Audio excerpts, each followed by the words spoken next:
What's the talk now? Oh, really nine. But not sleeping in a coffin or going for Sakawa is easier than taking my 90's job. I swear. At this point is that going for Sakawa is easier. What? Let me ask you a question, Michael. What do you think makes the work difficult? You see, the problem here. Yesterday, I was arguing with my guys. They said it's the management, and I was telling my guys that you, Ruben Amorim, you don't have a problem with the management too. Just do your work as a coach. Just do your work as a coach, and leave the rest, leave the management level to them. Because at the end of the day, when the bashing comes, you will not go to the management. You are the first person you are going to attack. I understand. He's doing himself like those Italian coaches, very rigid. He's sticking to his three back. No variations. No nothing. You are a coach. Even I was talking to my friends on Saturday that Hansi Flick, at a point in time against Levante, when he needed the win, Hansi Flick is a 4-back coach system. But then at a point in time, he was playing 3-back, meaning he needed something. You understand? So Ruben Amorim has become too rigid to the extent that he doesn't want to change. But in-game management is come or in-game variations. You have to switch your hands a little bit so that it will suit the players. I know that we are a 3-back coach system, but at the end of the day, when you are playing the game and you see that things are getting difficult or are getting tougher, that is when you become the coach. That's when you even come on to sometimes play 3-back when the game seems difficult. So me, I don't understand why they are saying maybe the management is from the head. So if it's from the management, Grimsby Town, you can't score Grimsby Town. So because of management, you can't go to score Grimsby Town. And something where the budget is going to be 5 million. Olympics crowd be better pass this thing as to Olympics. Because they play Olympics played Confederation Cup. This team crowd did not play Premier League before. Where they score you 2 goals before you can't hear. The penalties too. But me, I won't borrow Kutumi in West. He say, Kunya, okay, Benomu, but these 2 guys now, we didn't finish man yesterday. I'm a command Benomu. 2 things will go ahead for this life. If you sing the man, you are swear. Listen, if you serious thing, God, you take 2 things for this life inside. If you sing the man, thank you very much. All right, thank you so much. 054 257 1061 054 257 1061. Let me take this call. Hello, Nathan. This is 024 from Chadu. 024, please go ahead. Nathan, I'm already crying. Nathan, I'm already just crying. Okay. Like, the man they want to talk to, the players they want to make them sack him. Yeah. So okay, that's what the players want. That's the reason why they perform abysmally. That's what he's trying to say. Okay, so that's your interpretation of what he said. Oh, Nathan, the thing is very clear. It's very clear. Okay. It's very clear. Like there's no one beginning about what he is trying to say. Like the players have spoken and they showed us what they want. But Nathan, you know one funny thing. Charlie, you see the CAF Champions League with the play, like the CAF Champions League and the CAF Confederations Cup. Yep. I swear, United no go score anything for this Africa here. I no go lie. As for that one, I'm very tempted to believe you. Hey, the Democrats is in your net and they say United fans now. You know, I didn't call any United fan yesterday. They started calling me and they were reporting themselves to me. And I was like, Charlie, if I didn't have no one, you make my class my account. United, you know, you know. But the point is, most people will really not quit supporting their clubs. It's something. No, that one there is a no. That one there is a no. Let me ask you. Okay, go ahead.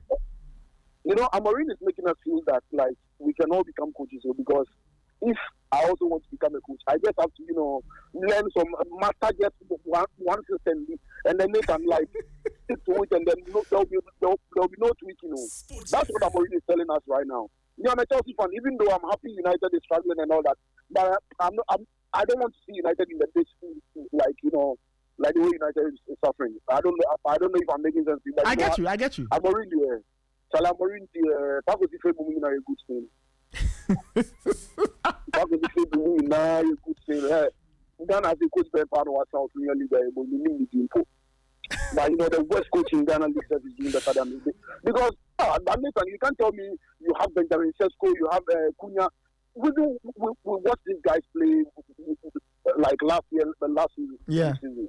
Cunha and how do you call it? Mbolo. Benjamin Sesko was a hot cake before United went for him. Yeah, that's true. He's telling us that he's struggling to work with these boys. Oh my. And you know one funny thing, Nathan, the United issue it's not about coach anymore. Okay. Nathan, the team is spiritual. The thing is spiritual. It's spiritual because it looks as if Alex Ferguson. I don't know. I suspect the man. I suspect the man. Yeah. As long as Alex Ferguson leaves, United will continue to suffer. I don't lie you. Interesting. Because it looks like Charlie Papa. I don't know if you are India or I don't know. What you are India, Nathan? Charlie, the thing. This is an interesting theory. Very interesting theory. Okay, I mean, all right. As long as Alex Ferguson leaves, but that's my last quote. As long as Alex Ferguson leaves, Charlie United will never know glory again. Thank you. I see. All right. Thank you so much. That's an interesting perspective. I see. Well, look, in this life, don't rule out anything. Let me take this caller. Hello. Good morning, Nathan. Yes, good morning. I don't know who I'm calling. So why have you called then? I don't even know what I'm doing on the show. Okay. See, there's nothing spiritual here. There's nothing spiritual here. How can you tell me that? Manchester United and Ghana football, there's no difference. Manchester United and Ghana football, there's no difference. Okay, how do you mean? Charlie, this United owners are they serious? But okay, what have the owners done this morning? Someone said he's not ready for the league. After months of pre-season, you are still allowing him to coach the team. Sporty FM. Later, yesterday I sat down and I was thinking, what this guy is doing, I can even do better. Listen, don't laugh. Why shouldn't I laugh? What this guy is doing, I can even do better. See, I'm sitting behind the screen show, and I'm seeing the last hours inside the team. I'm seeing what this guy could. This guy that is standing on the pitch. Hey, Charlie. See, Ruben Amorim is not United standard. Me, I'll be saying this, but people have been insulting me. People call and say, "Let's give him time." But if someone, you see, I go better not to pass. See, this guy has nothing to offer United. But if I see me every day, I'll be saying it. This guy, if he's still United, see, we will not even make it top 10. The last time I told you, okay, top 10 crowd will not make it. But when I finish, there's someone call. Oh, let's give him time. Oh, he just me. No, but Emmanuel, so far nobody has said that. So who said it? Yeah, if I call, did you know who will be calling back? See, the thing we are seeing the thing all the time. See, there's no improvement too. He hasn't improved anybody in this team. What is he doing? What does he think he's doing? See, I don't know why he still has a job. Well, nobody knows except his. 7 matches out of 30. Look at the ratio. Look at Charlie. Yesterday, my heart. Michael, I said Michael. Emmanuel, did I not tell you last week? No, I'm not saying stop. I support Man United too. I watch all the games. Every time I watch the games. But I tell you, do not have any expectations, because if it is not the manager making bad decisions on player selection or tactics or whatever, it will be players on the pitch doing their own thing. So either way, it won't work. So just enjoy watching the game. What I'm saying is that the coach is too stubborn, and the players are fed up. Because you can even see it on how you play. Like, we will not do to your instructions. We'll do what you like. Because we are saying it. Yeah, that's what he said yesterday. He said the players have made a statement. They have clearly said what they want. Yes, and he's not ready to change. He said, "I'll keep playing. I'll keep playing." But if he says, "I'll keep playing," does it mean? I don't even know what to. He said, "I'll keep playing. I'll never change my start." When did he say that last night? He said it. Okay. Where are you? I'm here. Where am I? I'm here. Are you going to mass? I'm here. So he said that he will never change his tie. So I thought this guy had a work under Mourinho. Like, so what did Mourinho teach this guy? Is that what he? No, he didn't work under Mourinho. When Mourinho was at Man United, coach. But he came for some lessons from Mourinho. Yeah, 2 weeks. He came to do some 2-week attachment. So that 2 weeks, no, he didn't learn anything.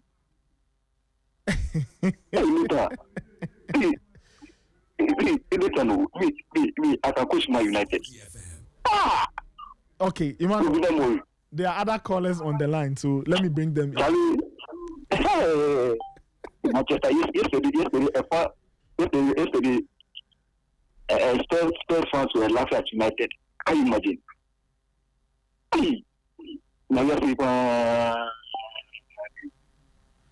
Right. Have a good morning. Okay, Emmanuel, thank you so much. 054-257-1061. 054-257-1061. Oh man, the most interesting theory I've heard this morning is that the Man United problem is spiritual. That's the most interesting theory I've heard this morning. Let me take this caller. Hello. Atasa. Hello. Hello, Atasa. Hey, Manchester United is really so. Hold on, who is Atasa? The last time I checked, there's nobody at Sporty FM called Atasa. Oh, yes, you were not around, eh? No. Oh, there is a slogan that keeps playing it. Okay, I want you to lower the volume of your radio. It's giving me feedback, so let's do that first. Then we can get into this Atasa business.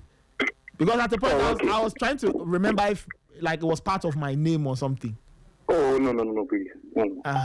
Okay, please go ahead. What's your name? My name is Samuel, calling from Tabualaji. All right, please go ahead. Hey, so Manchester United, what is happening? What is this? Because this is not good at all.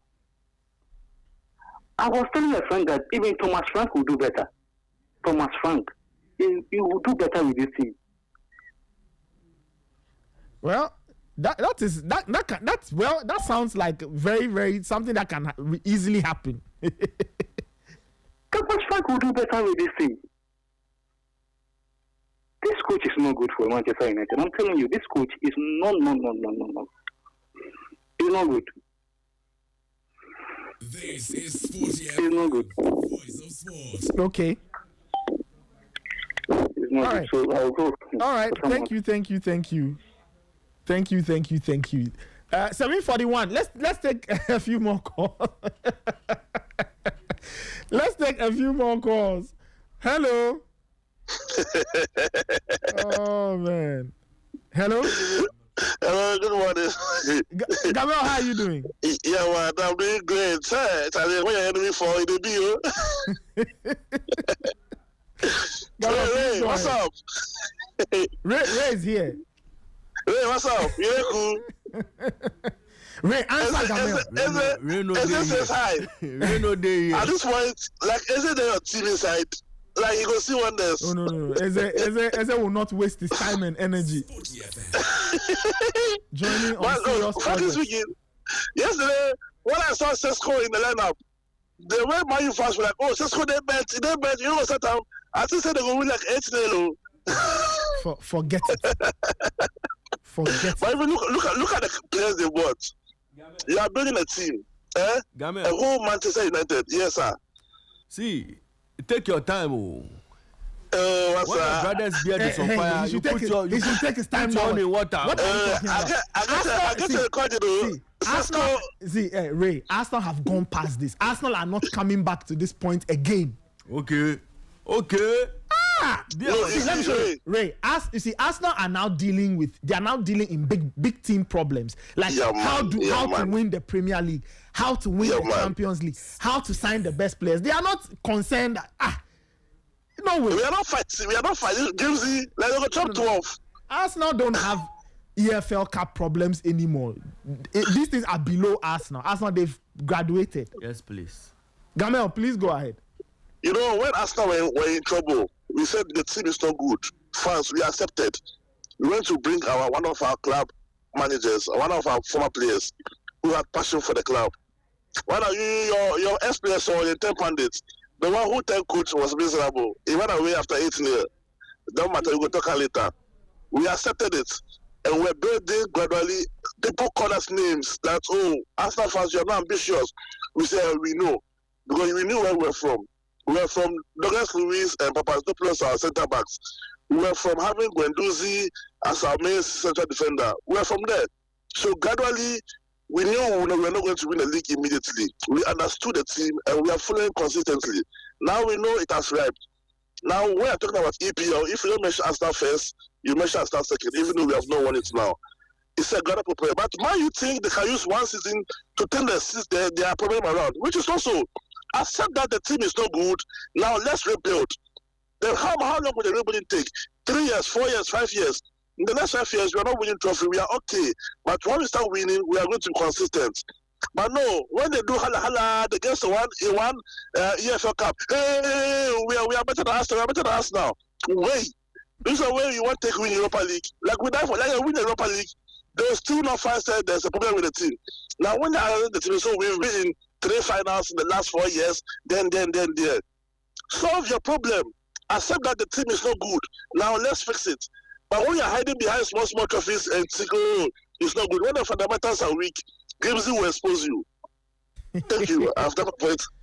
All right, Gamel. Thank you. I've recorded this thing. You've recorded for what? Oh. For what? You don't worry. I've told you that we will get there. Arsenal and Co. They've graduated, though. No problem. They've graduated. Let me take this caller. Hello. Hello, Nathan. Yes. Good morning. Good morning. What's your name and where are you calling from? John from Gaswa. Okay, John, please lower the volume of your radio set. All right, please go ahead. Oh, hello? Hello? Yes, John, please go ahead. Okay, I believe when it comes to mathematics, Amorim has only one style. Hey, I beg you. Where are you taking this?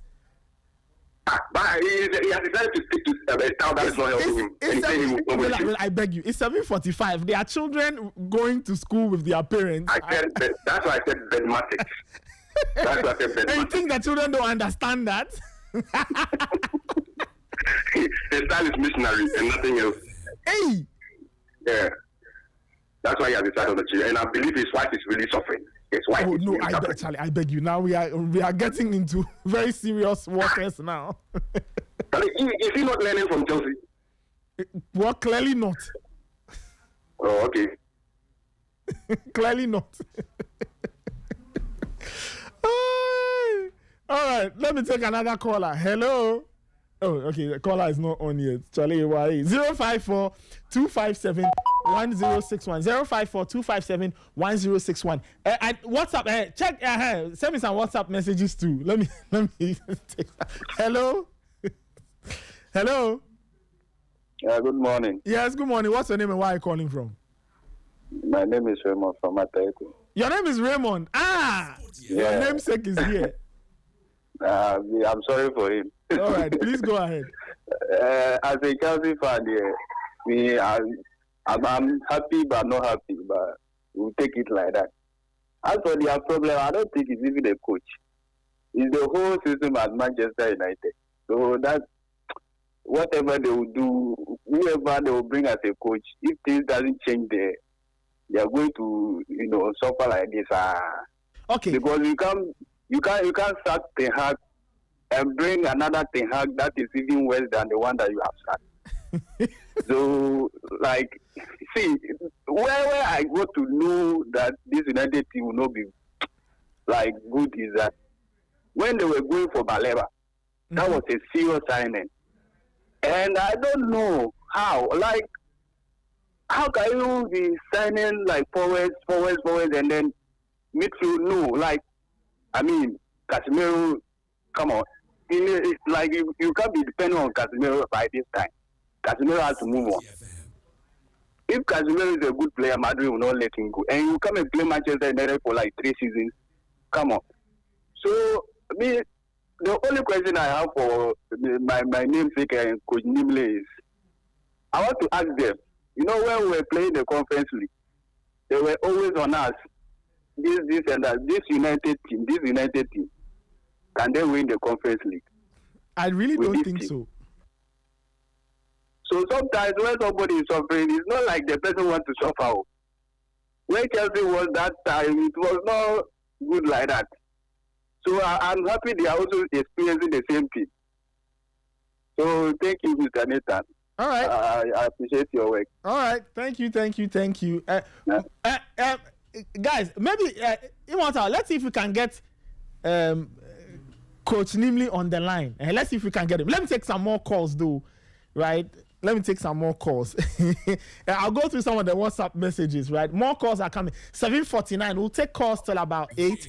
Then we do some Black Stars. We talk some Champions League, women's football, and then we'll see if we can wrap it up with some esports. Let me take this caller. Hello. Hello, Nathan. Yes, sir. Yeah, Michael is back again. Yes, Michael. So, Nathan, I want to ask you a question. So, is Manuel Ugarte, is he a bad player? I wouldn't want to think so. So before Manuel Ugarte was coming to Man United, he was actually one of the best DMs. So you know that. Mm-hmm. From Sporting to Man U, then you have Obimenu, your own product from the academy. From Sporting to PSG and then to Man U. Yeah, to PSG too. So is that guy, is he a bad player? And what is the work of a coach? And you have to improve players. Mm-hmm. Sometimes you don't get what you actually need. But all that Ruben Amorim wants to go and bring all the players he had at Sporting to Man U so that he can succeed. You won't get it that way. I'll tell you a very interesting truth. I personally think if Ruben Amorim brings his team from Sporting, it still won't work. Okay, I know, but then you have to improve the players. That is true. Because naturally, I think some of the players at Man U are way better than those you had at Sporting. So you have to improve them. Mm-hmm. That is the work of a good coach. Mm-hmm. Because when Hansi Flick came to Barcelona, everybody Hansi Flick, because when he came to Barcelona, he didn't have the players he liked. But then at least he managed and improved the players he had at Barcelona. Mm-hmm. And even look at Lionel Scaloni.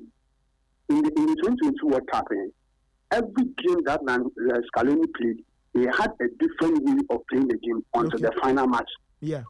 So you have to, every match that you play, you have to have an idea on how to play the match. No two matches are the same. So no. Yeah. Because against Netherlands, I saw him playing Rodrigo de Paul and Paredes out wide, and Enzo Fernandez, McAllister in the middle. Mm-hmm. Then against Croatia, he changed. So every match you have to change. Every match you have to change. But then this coach, I was talking like he's really like Arrigo Sacchi. Those Italian coaches where they don't change. They don't change. If it is straight back, it's straight back. Mm-hmm. They don't change. Yeah. Which is not going to help in this modern day era. We don't play football like that. You have to change. You have to change. If you don't change, you'll be getting the same results. Yeah, you that's true. The same results. That's true. Benjamin Sesko, a very good player from Leipzig. Matthias Cunha, good player from Wolves. Mbeumo, very good player. But then when they came to Man U, I don't know. So you as a coach, you have to improve them. You have to improve them very, very well so that you bring the best results so that you, the coach, you will not be in shambles. So me, yesterday, I was talking to my friend that they should leave the work of the management, and the management are not doing their work. And if the management are not doing their work, it will come to the media space. You are the first target for scores and never the target for management. Mm-hmm. You are the first person. But then we have an announcement. I'm going to call NTT. They should check the news because this morning if they don't take care, the drivers, most of them are Man U fans. Oh, that's not true. That's not true. I was in the car this morning. The driver, he was talking about Man U. Way fast now, I drop. I said, I'm not going to continue this journey again. So I drop for the next one. We are taking different cars. Nothing happened. All right. Thank you. Oh man. $7.53. Oh Lord. Manchester United Football Club, they are an interesting proposition, I'm telling you. Let me take this caller. Hello? Nathan, John is back. My line dropped. Okay, yes. Please do your possible best to get what cannot be normal for us, okay? Why? Why do you want to worry Coach this morning? Why? Oh, please. My knees are on the ground. I will beg you. Try your possible best to get. Well, I will see if we can get him. I'm sure he's teaching. He could be teaching by now, so we'll see. No, but I don't think he's in school. Is school not in session? No, he can't go to school. Why can't he go to school? Hey, shouldn't he go and earn his salary? With all that is happening to his team, can he go to school? I beg you. Let me ask you a question. So he shouldn't go to school. How will he feed his family? He can't go. It's not that he doesn't want to go. He wants to go back. His heart will not let him go. And I'm saying that could be true, but in the end, won't he feed his family? Oh, he will.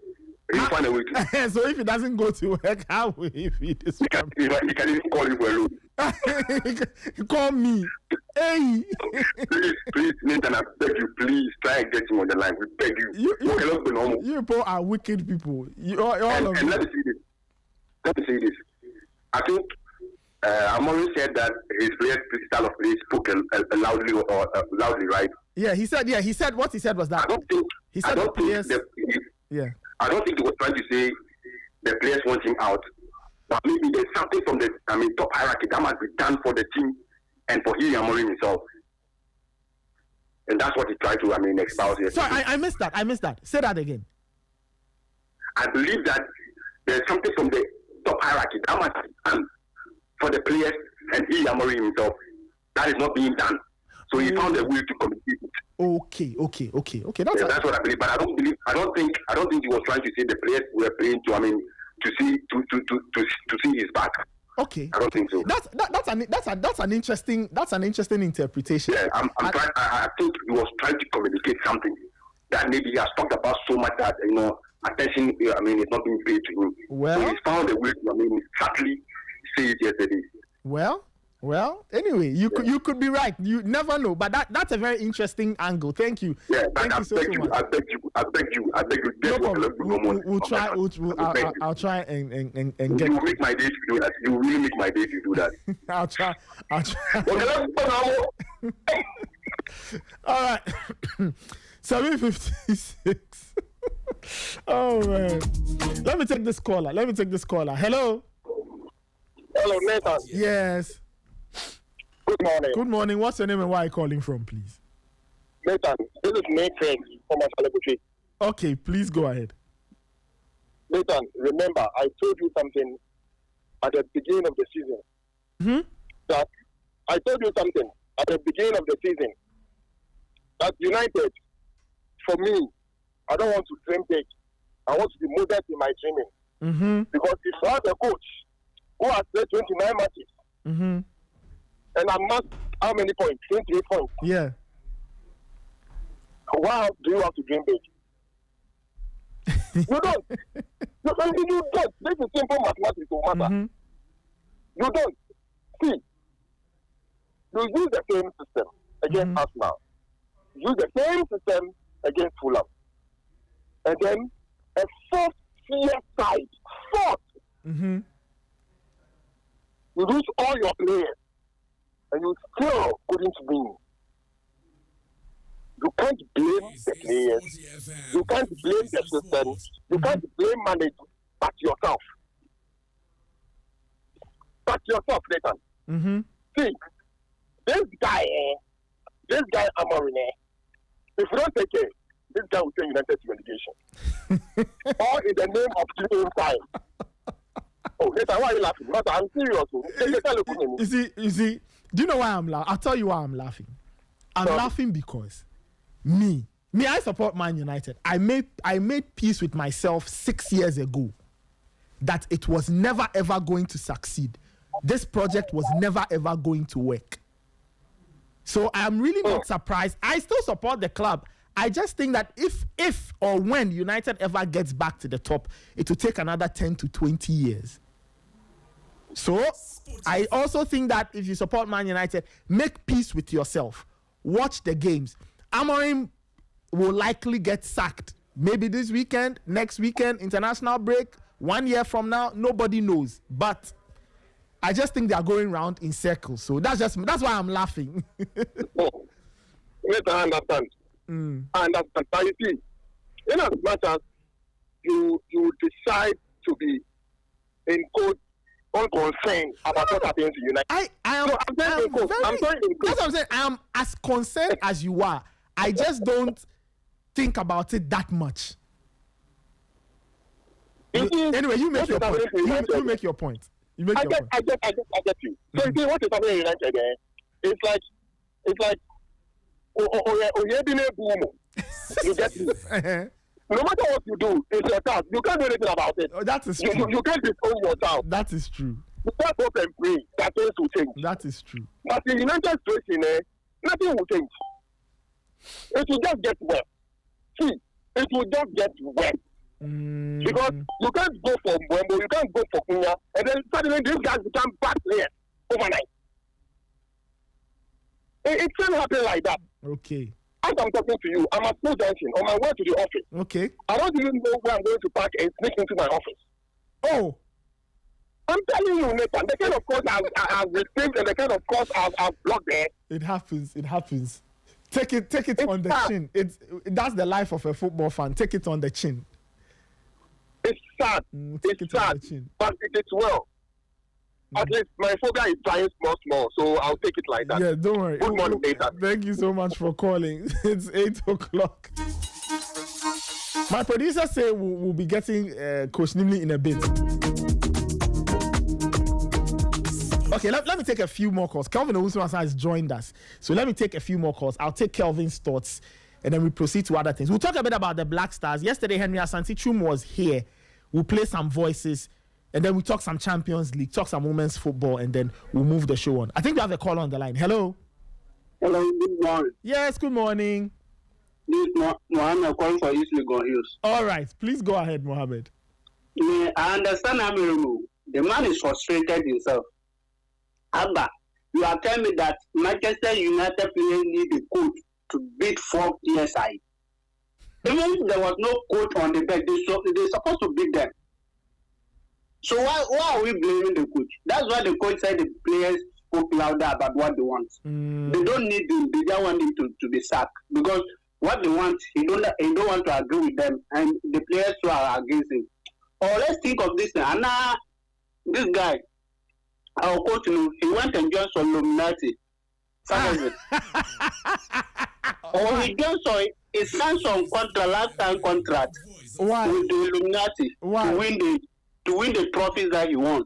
So after that, that's all. That's what I know.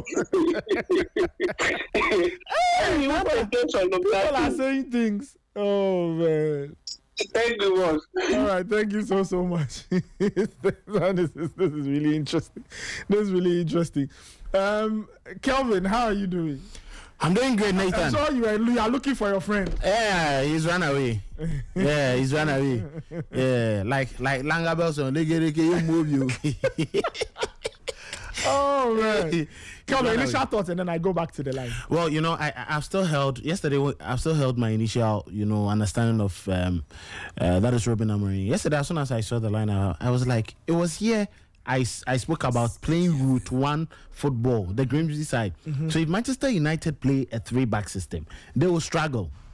Lo and behold, in the opening 45 minutes, the 3-back system head to United. Yeah. But in the second half, when Amorim decided to switch to a back 4, we all saw progress. But it was too little, too late for them to even win the game because the equalizer came very late in the game. Yeah. It's quite surprising a manager is that extremely stubborn and cannot understand that the dynamics of football change with time. Okay. If Antonio Conte has changed his style, Then if Pep Guardiola changes his style at certain points to grind results, what is stopping him from doing the same? Okay, let me take this call. Hello. Yes, hello. Yes. Good morning. Good morning. Yes. What's your name and where are you calling from, please? Yeah, I'm Emmanuel. I'm from East Legon. All right. Calling Please from go, East Legon. all right. Please go ahead. This Man U team problem is a problem that the EPL has seen before. Okay. This is exactly what Liverpool went through. Okay. In the 1980s, Liverpool were what? The best team the EPL or the English Premier League was having. Yeah. We were having the best team, best ex-players. And that time, because there was no social media, our ex-players was having that exact problem. We were having pundits. And after the English Premier League was changed to it was changed to the Premier League. That was in the 1990s. Mm-hmm. That hold on. This one just a side question. So what was the name of the league before it was changed to the Premier League or the EPL? The league. Listen, please. The league cup. Sorry, not the. So I've forgotten, but it was the English First Division. Yes, the English First Division. So when it was changed, Liverpool was the biggest team at that time. We are having problems that Man U is going through now, and I know that if this team, Man U team, is not going to realize that where their team has gotten to, they are going to face the problems that Liverpool faced. Okay. Because the exact way, because that time Liverpool, when they meet any big team, they were playing their best of games. When they meet the smaller teams, they'll be playing games and they will be it's like they've never played any the same way. And I've seen the pattern, and the pattern is exactly the same way. The team will be sold. The Man U team will be sold. It will be taken from the Glazers. Players will be sacked. That's the best way for Man U to revive their status, because that's the same way they are doing. Liverpool were winning the leagues. Liverpool were winning league titles 10 times, and Liverpool were winning the Champions League, the league titles, and all over. The same thing, Man U. It will go on. They will come and win one. This in the FA Cup. They will come and win one. This in Carabao Cup, the English FA Cup. It's the same thing. We'll go and do war in the European League. We'll come back, but the league we were struggling. So I'm telling you that this Man U team, if their ex-players is even one of their people that are affecting the team, because they think it's the same Ferguson era. That is why they are making, or they are believing their team is the best. They are not best in the game. They have to sit down, restructure the team, and make the team believe that this team, we have where we have gotten to. We need a better person. We need to give a coach a time. We need to stop criticizing, and we have to accept our fate that we have gone and we are now low. Okay. We have to accept. Yes. All so right. I think that's the best way you can listen. All right. Thank you. This is still the Sporty Breakfast. We are live on Facebook. We are live on YouTube. We are on X Spaces as well. On X at SportyFM_. On Instagram at SportyFM_. And on Facebook at SportyFM. Let me go through some of the messages, and then I come back and take more thoughts from Kelvin and Ray, possibly. This one says, last night the Grimsby fans sang towards Ruben Amorim, you are getting sacked in the morning. Yeah, that's the song. Sacked in the morning. It's a fan favorite.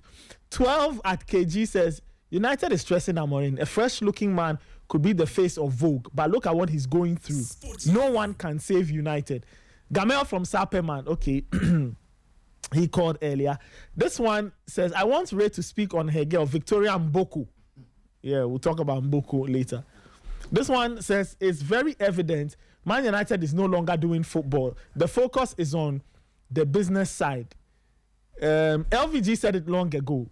We saw free Jonathan David and decided to splash the cash on restless, all in the name of strikers. United should have quickly hijacked the Don Carlo Brazil deal. I see. David Nweja says United is in total disarray. Both the coach and the players are very confused. This one says Amorim is stubborn, and it should be so, because if he gives in, these players will trample all over him as they've done to other managers. They are saboteurs with weak mentality and poor attitude to work. There's no way they should allow this to happen on the pitch, and that's scary. Amorim could leave and they'll repeat the same thing to the new manager. Ni Ajete from Agboba. This one says Man United needs to do a lot in all areas, especially Amorim. I don't know what to say again, and I can't give up on them too. I'm traumatized. Ni Mate Commodore from Bawe. Ni Mate, are you related to Ni Mate Commodore? He was my junior at Accra Academy. I don't know if you are related to him. Adam from Latebe Okochi says, it's really sad to see what Man United is going through. Don't you think Chabi can do a better job than Amorim? I don't know. Calvin, you were making a point, but before that, you can still send in your WhatsApp messages 054 257 1061 054 257 1061. That's the WhatsApp number. My producers, I don't think, are we taking calls? No more calls. Should we take a few more? We should pause on the calls. Okay. So let's pause on the calls and then we can proceed. Calvin, you were making a point. So I just like I was saying, I'll come to you. if there is a manager who doesn't want to adjust in certain games just to get the results, but he thinks that no, my philosophy should reign, then I don't think that is a manager. The meaning of management is when you need to solve situations. Yes. You manage, but you don't impose, you don't stay rigid. There is dynamism in everything. Okay. Yesterday when he switched to a back four, did you realize the team started playing well and they got the goals? I was really surprised. I did not think he had it in him to try even that. But he did. Yes, because he went down 2-0. If he had continued with a 3-back, it would have been disastrous because United would have pushed for goals and then Grimsby would just be hitting on the break. I don't understand what is wrong. And Raymond striker played yesterday. Benjamin Sheshku. The guy that you were making noise about. I was telling Raymond. From the goalkeeper's area, did you see the Agolu? Did you see the Agolu over the bar? Raymond Yamado. You are quiet. Talk now. Okay. Benjamin Sheshku. So it's quite disappointing. And I think he's transferred that to the players. I think it's, as a manager, your players' attitude is a reflection of what you give to them in training, in the dressing room and everything. Many were complaining about, you see, the reason why I say that managers have imposed on players, what they need to do and how their attitude change. What I've seen from David Moyes at Everton, how he took over the team from Sean Dyche and then Nuno Espirito Santo after he took the team from this guy, the guy who nearly came to Cooper.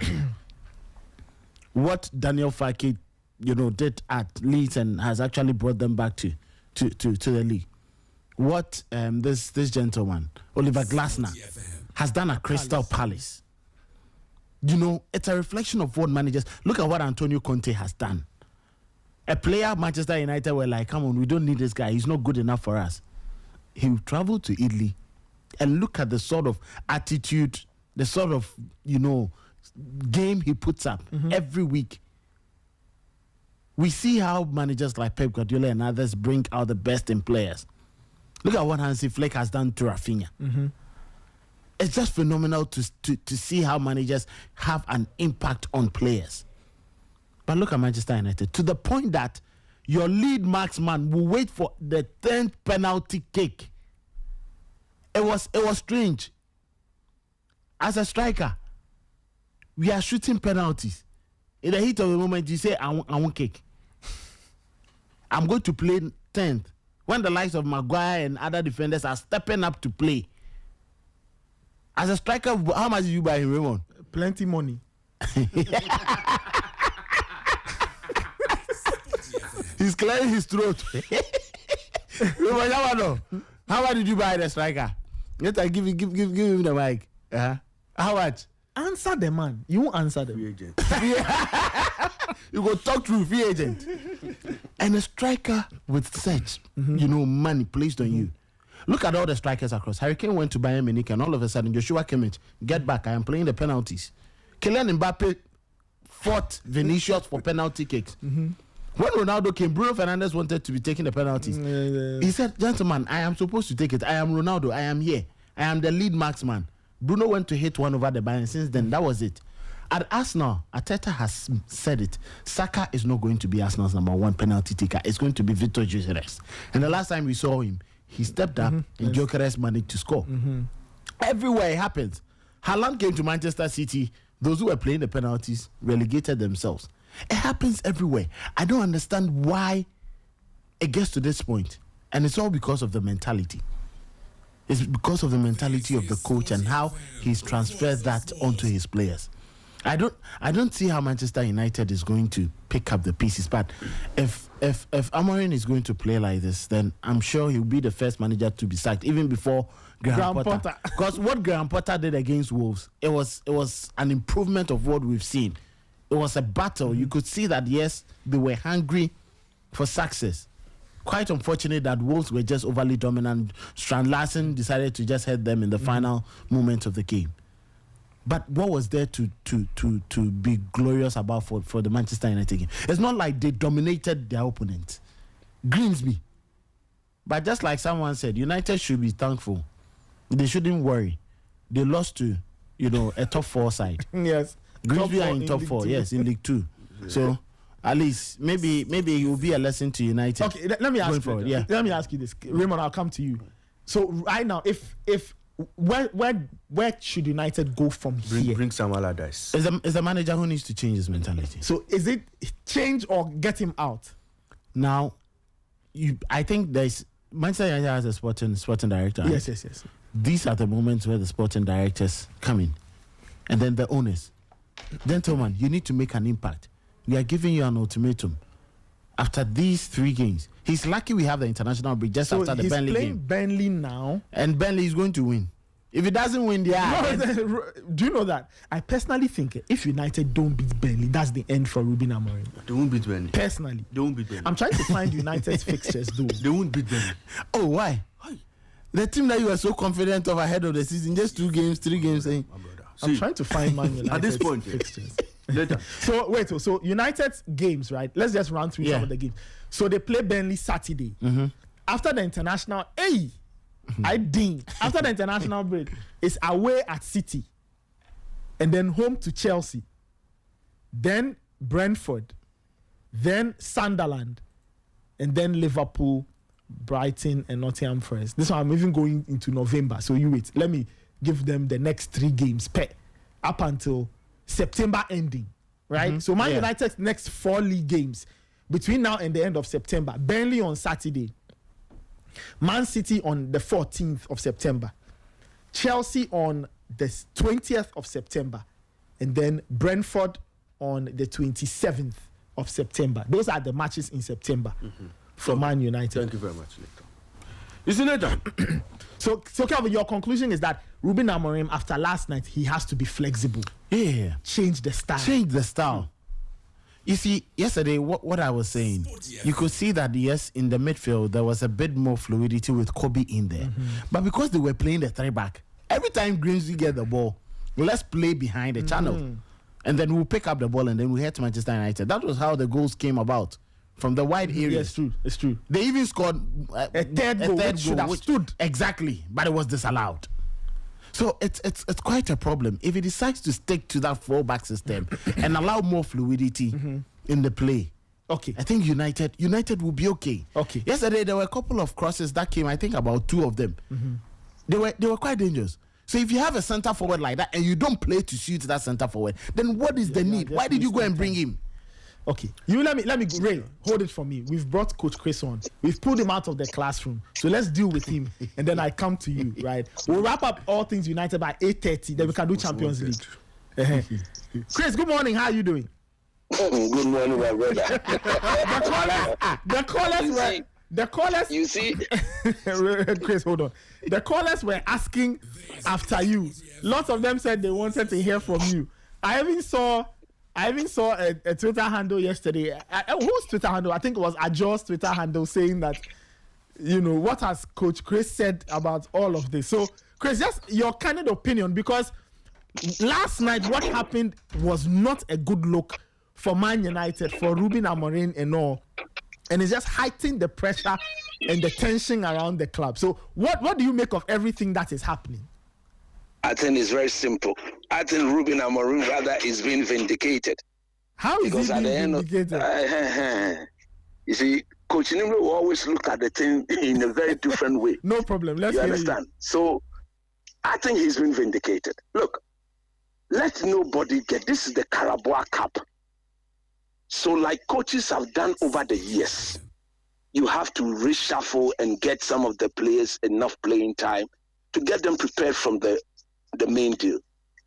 Currently, as we speak, if this meant a lot more to United, there will be Euro, there will be Delete, there will be Luke Shaw, there will be Bruno Fernandes from the beginning, there will be Mbeumo from the beginning. Don't get me wrong. I think the team put out there by this manager was more than capable of beating Grimsby Town. Grimsby Town. Grimsby Town. This team put out there by this manager should be more than capable of beating. You see, Nathan, you followed this EPL or the English game for a long time. When the big boys come to town against the minnows, if the person's greatest ever percentage play has been 40%, that day it will rise to 90%. So psychologically, United themselves knew, all the players who started the game knew that they were in for a battle. This manager has been very clear. And these are the sort of manager I support, somebody who knows what he's about.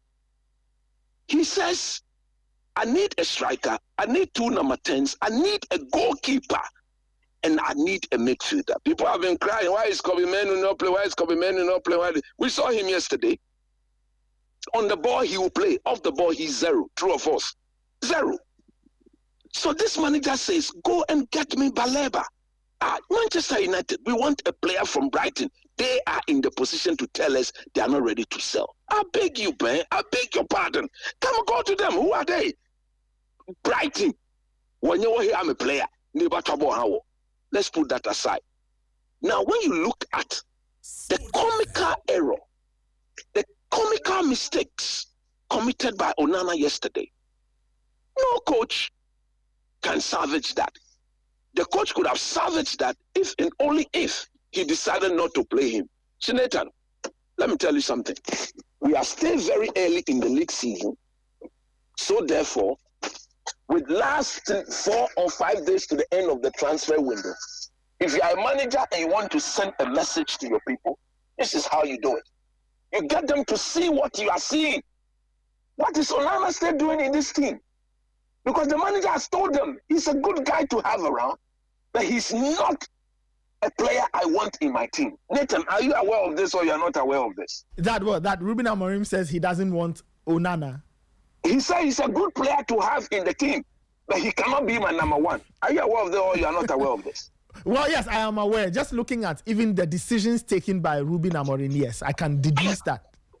Yesterday, look at the 2 goals conceded. They were all goalkeeper blunders. They were all elementary blunders on the part of the goalkeeper. Who told you if you play against a team, no matter their level, they will not create 1 or 2 chances? They will create. But when the goal is considered in the manner in which it was conceded, you ask yourself, look at these guys. Where from these guys? This is a Manchester United goalkeeper. We've seen the likes of Peter Schmeichel. We've seen the likes of Edwin van der Sar. We've seen the likes of David De Gea. This man comes nowhere closer, not even 20% of any of the keepers I've mentioned. That is the level. There are goalkeepers out there. My preferred choice is not Donnarumma. My preferred choice is the FC Porto goalkeeper, the Portuguese number 1, Diego Costa. He's my preferred choice. So at the end of the day, if the manager gives you a breakdown of the team and says that, look, get me a top goalkeeper, a very top goalkeeper. Ruben Amorim number 1 choice for a goalkeeper is Diego Costa. He's told them. If we go and show FC Porto 50 million pounds, they won't give us Diego Costa and do some little add-ons. They will give him to us. When you get your team to be bought by somebody who doesn't have money, then he wants to pretend that he's the richest British man on earth, this is what you get. But Chris, I'm not holding out for anybody. But the fact of the matter is, this is a game United should be winning. Nobody should get me wrong. I accept that they should be winning this game, hands down. But this is a team that was put out there. Onana, the right back, is an academy boy.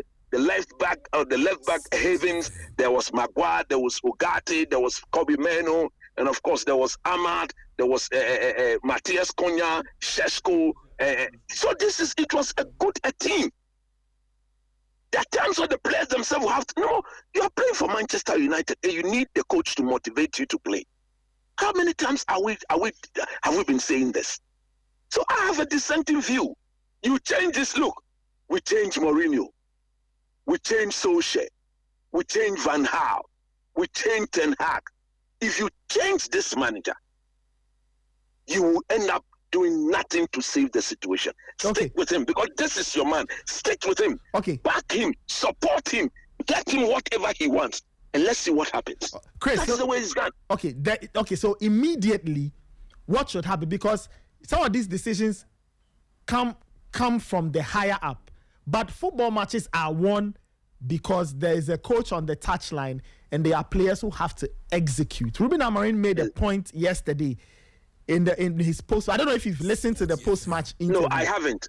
Okay, so I'll give you a quote, right? He said yesterday that everybody has seen. He said the players made a statement yesterday.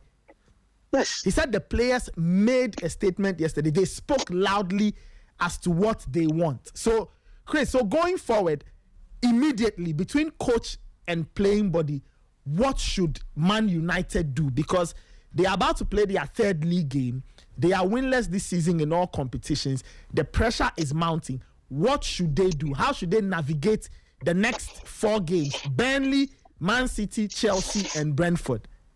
Oh, don't worry. If you're a Manchester United fan, you don't panic over these games. These are games that United will step up to and they will play hands down. Are you sure? Are you sure? Oh, no more. No more. Chelsea back town. Do you need to be motivated? But the point is, the last time Chelsea beat us? When we are on our game, who is Chelsea? Remember Chelsea? No, but Chelsea. But you see, Chris, United have not beaten Chelsea in a while.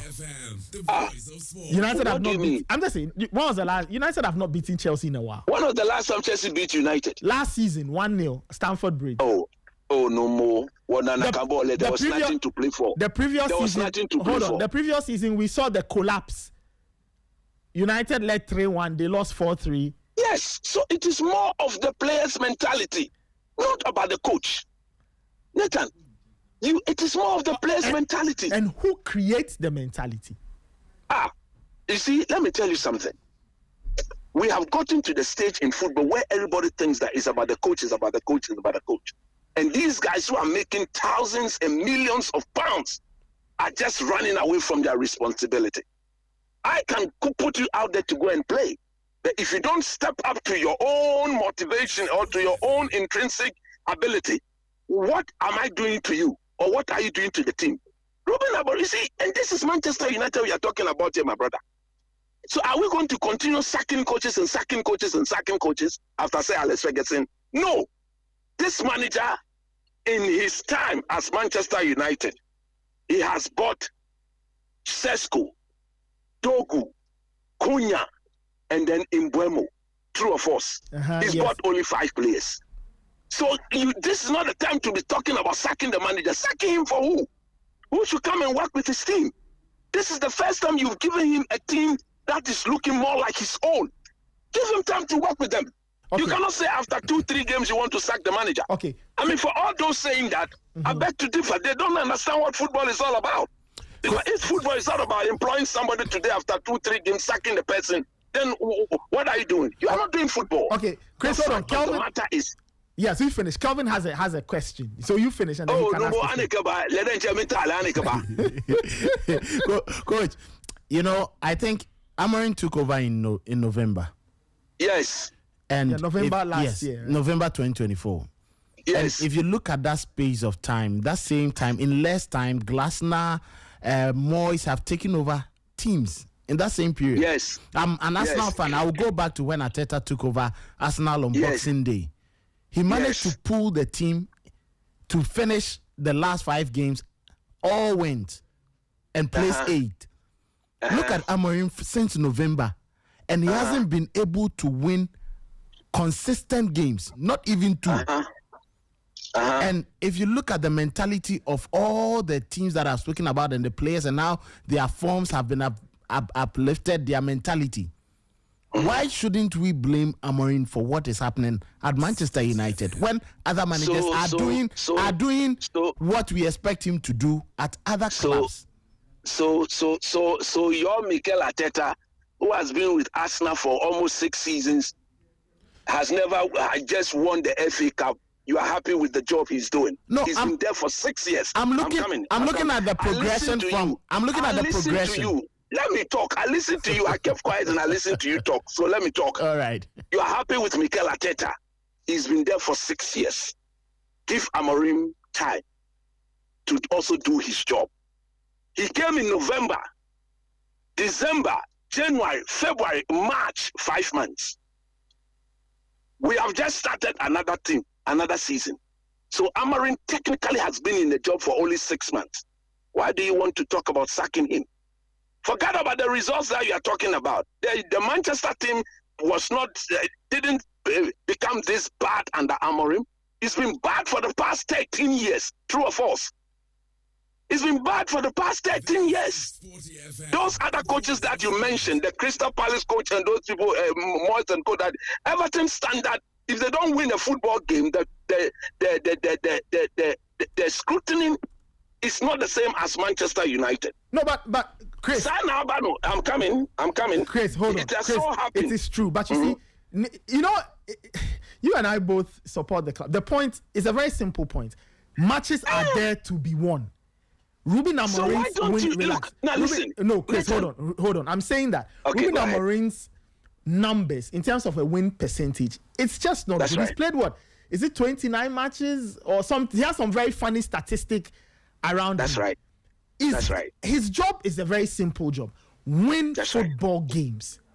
Why is it that he's struggling to win football games? Because the players, winning makes everything okay. Nathan, you see, I support coaches who are so glued to their identity and will not bend. But don't you think that is where, for example, last night at a point, Ruben Amorim switched to a back 4, right? So that should tell you that. So that should tell you that this is a flexible manager, isn't it? So why is it that he has never attempted? Just, trying this for a change, just to see if players will be comfortable. I disagree with you. Why do you say he has never attempted? He has done. Yesterday was not the first time this man switched from a back 3 to a back 4. If you've watched him over this, it's not. You see, the man came and the man came and he met a playing body that you and I know. Do you think Maguire is going to get better? Do you think those players, Dallo and Co, are going to get better? Mm-hmm. He has brought in 5 players. His 5 players, 3 or 4 of them has played. Is it 5? Dogu, Mbeumo, Sesko, and then who? And then Cunha. He's brought 4 players. Out of his 4 players, only 3 of them have played 2, let's say 3 official games. And all of a sudden, you want to judge the manager? All of a sudden, he should be sacked from his position? You don't do football like that, too. I have seen a team that struggled under a certain manager from the beginning. After a year or 2, they were world beaters. I have seen a team. Which team is this? Oh, no more. The same Ruben Amorim, man, when he went to Sporting Lisbon, his first season was atrocious. True or false? Mm-hmm. He won the Portuguese league back-to-back. After the time he was leaving FC Porto, he was on top of the Champions League. True or false? Sporty FM. Yeah. Yes, so allow the man to work. You see, we are here, and when Manchester United does things, then people sit in the studio, they blow it out of proportion. When their team does thing that is not good, that is they find a very Nicodemus way to explain and massage the issue. Nobody should get me wrong. Okay. I'm not happy United are losing games. No, of course. And I understand the way. But look at what happened. Even if you look at what happened on Sunday against Fulham. 1-0, all of a sudden the players abandoned the principles, received the ball and pass. They were not even... You see, a coach cannot teach you how to control and pass. If you cannot control and pass, you have no business in there. This man didn't buy Casemiro. He didn't buy Casemiro for him to come and be playing one-touch football as a midfielder. When he passes the ball forward, it's one touch, and 95% of the time he's giving all his forward passes are 40 passes. Is there somebody better that he could use? No. Those people who are saying Kobe Menu deserves and should be given the sort of 150,000, 200 pounds he's acting for. We saw him yesterday. He's a very good player, but he's a kid. He's not up to the standard yet. That level of consistency required from the likes of Michael Carrick, Paul Scholes, and co. that we saw over the years. Kobe Menu is not in that position to guarantee us that. Okay. He's a kid. Okay. All of a sudden, his negotiation, let me land on this point. His negotiation, he should be given 150,000 pounds. From 20,000 pounds a week straight to 152. They should sell him. Because no team in the world will give him 150 or 200,000 pounds currently as we speak as a player. Why is he demanding that from Manchester United? There's a new culture in this team. New culture. A culture that will make sure that certain things that were done haphazardly will change. It's simple. Give the manager what he wants. He said, go and get me Baleba. Go and pay the money. If Brighton said they'll take 500 million pounds, go and pay and bring him. You are supporting, you are backing your manager. Okay. No problem. Finally, United play Burnley this weekend. We can say all what we'll say, but the point is the team has to get a win. How does Amorim give Man United a win on Saturday at 2 p.m.? You see, what most people don't look is that before yesterday's game, Nathan, you people believe in statistics. The Arsenal man, my good friend, Kelvin, in the first 2 games, in the first 3 games, before Saturday, in fact, in the first 3 games, Manchester United was the second or I think the second or third team that created the most chances. They should put the statistics out there for people to see. I want the man who is in charge of statistics to go and see the number of times Manchester United went into the 18-yard box of the opponent, the number of chances created, and how many were executed. It's not a coach who should tell you to go and score the goal if the chance is there for you to put the ball in the back of the net.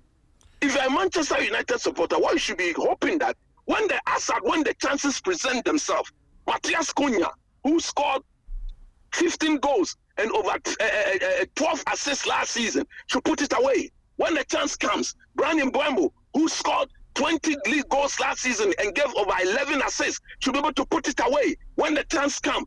So the system of the coach allows you to create the chances. Are they creating the chances? Yes, they are. Yes, they are. But the system of the coach will not teach you how to put the ball in the back of the net. True or false? True or false? So on Saturday or Sunday against Burnley, I know the Amorim system will get them to play in the manner that will create the chances. But when the chances comes, we should put them away. It's about you scoring your chances. Nathan, when I'm going to go offline, I want the man who deals in statistics in that studio, that Arsenal who like the XG matter, he should put out the XG of the teams after their first 3 games. Let's see where Manchester United rank. Okay. So me as a coach, when I'm looking at these things, I look at it holistically. My system allowing my team to create the chances? Yes. If yes, I'm okay. Now on the training ground, we are working on how to put the chances away. But at the end of the day, when you get there, does the system... Look, Brian Mbeumo, he played in a similar system at Brentford. Matthias Cunha, he played in a similar system at Wolves. So these are players who understand the system. The system is giving them the opportunity to create the chances. But if you sack the manager, you go and bring Pep Guardiola. If you give the ball to Erling Haaland and he doesn't score and the opponent creates one chance and they score, Man City will lose the game. And for me, the way I look at football, I will not blame the coach for that. Okay. I understand perfectly that result has not been the way it should be. That I accept. I will not run away from that. But I believe that if you bring in somebody, back the man. This is Amorim seasonal. This is a season. So everybody, calm down. Okay.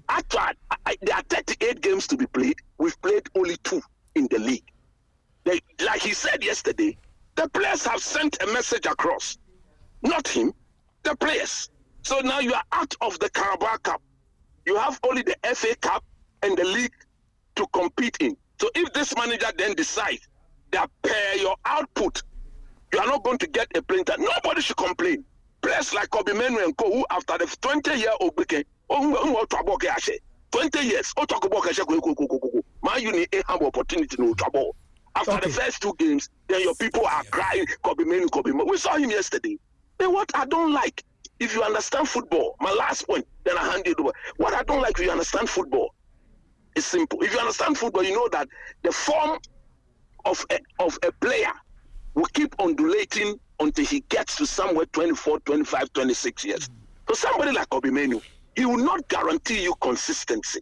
Once in a while, you will see a Messi. Even Messi, when he was at his younger ages. Cristiano Ronaldo, how many times did you and I not bash him for being childish in his play? But as he grew, he got better and he became a world beater. Somebody like Kobe Menu and Cody should calm down. Which team will give him 150,000 pounds? All right, Kelvin, you had a question. Ray, I think also Ray has something to say. He should put out the statistics. Coach. Tell Kevin that he should put out the statistics. All right, coach. So the expected goals for Manchester United is 1.70, and the expected goals against is 1.33, which means that even if you score and the opponent scores against you, don't jump. Also, not tree. Don't jump. Manchester United are second on the log. You are not talking. Don't run away from that. So yes, after 2 games, they are second on the log behind. That is Chelsea. Chelsea have 1.80.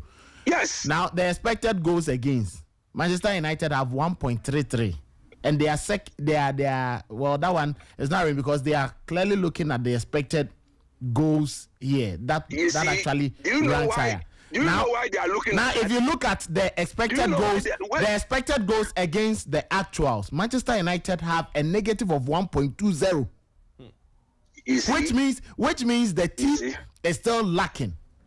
Why are they lacking? Because the others. You see. Yes. You see. Let me tell you something. When you talk about you see, if you understand that goals change football games, yes. I watched the Arsenal game. Mm-hmm. I watched the Fulham game. Mm-hmm. Those 2 games should have been over in the first 10 minutes, true or false?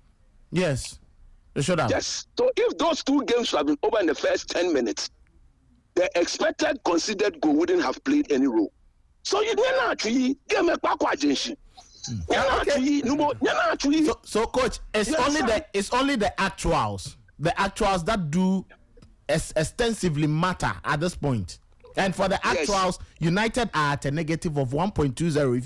If you put the 2 together, and that is where the problem is. That is not where the problem is. That is where the problem is. That is not where the problem. My problem is after the first 10 minutes, you should put the chances away, and we'll be given a convincing. When the equilibrium is established, when there is 0-0, that is equilibrium in football. The forward and the backward reaction are occurring at the same rate. When it is equilibrium, well established, and I'm able to destabilize the equilibrium by creating more attacking chances. If I score my attacking chances early, and one thing that United have done, in the first 2 games, they have created most of their best chances very early in the game. True or false? So once the equilibrium or the virginity of the game is broken in the first 10 minutes, then clearly nothing will happen again. That's it. That's the point I'm making. Okay, Ray. Yeah, coach. You know, yes. I'm happy to hear you advocating for Amorim to stay on the job. I wish you did same for our good friend Otoado when he wasn't performing. You said Coach, I wish you did say for Otuado when he wasn't performing.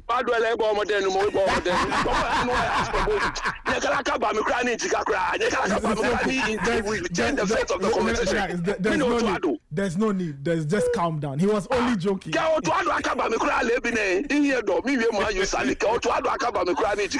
Okay. All right.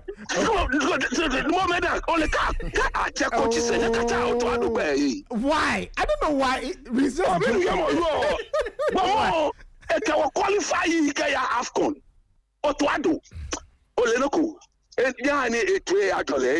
I don't want to say things that people will say, coach this. Okay. Otuado is only in the Black Stars position because of Ketokreku. You and I know that for a fact. He is where he is because he is very glued to Ketokreku, who has destroyed Ghana football. Chris, that is a fact. No problem. You said you were not going there. That was just an aside. So let's no. Let's come back.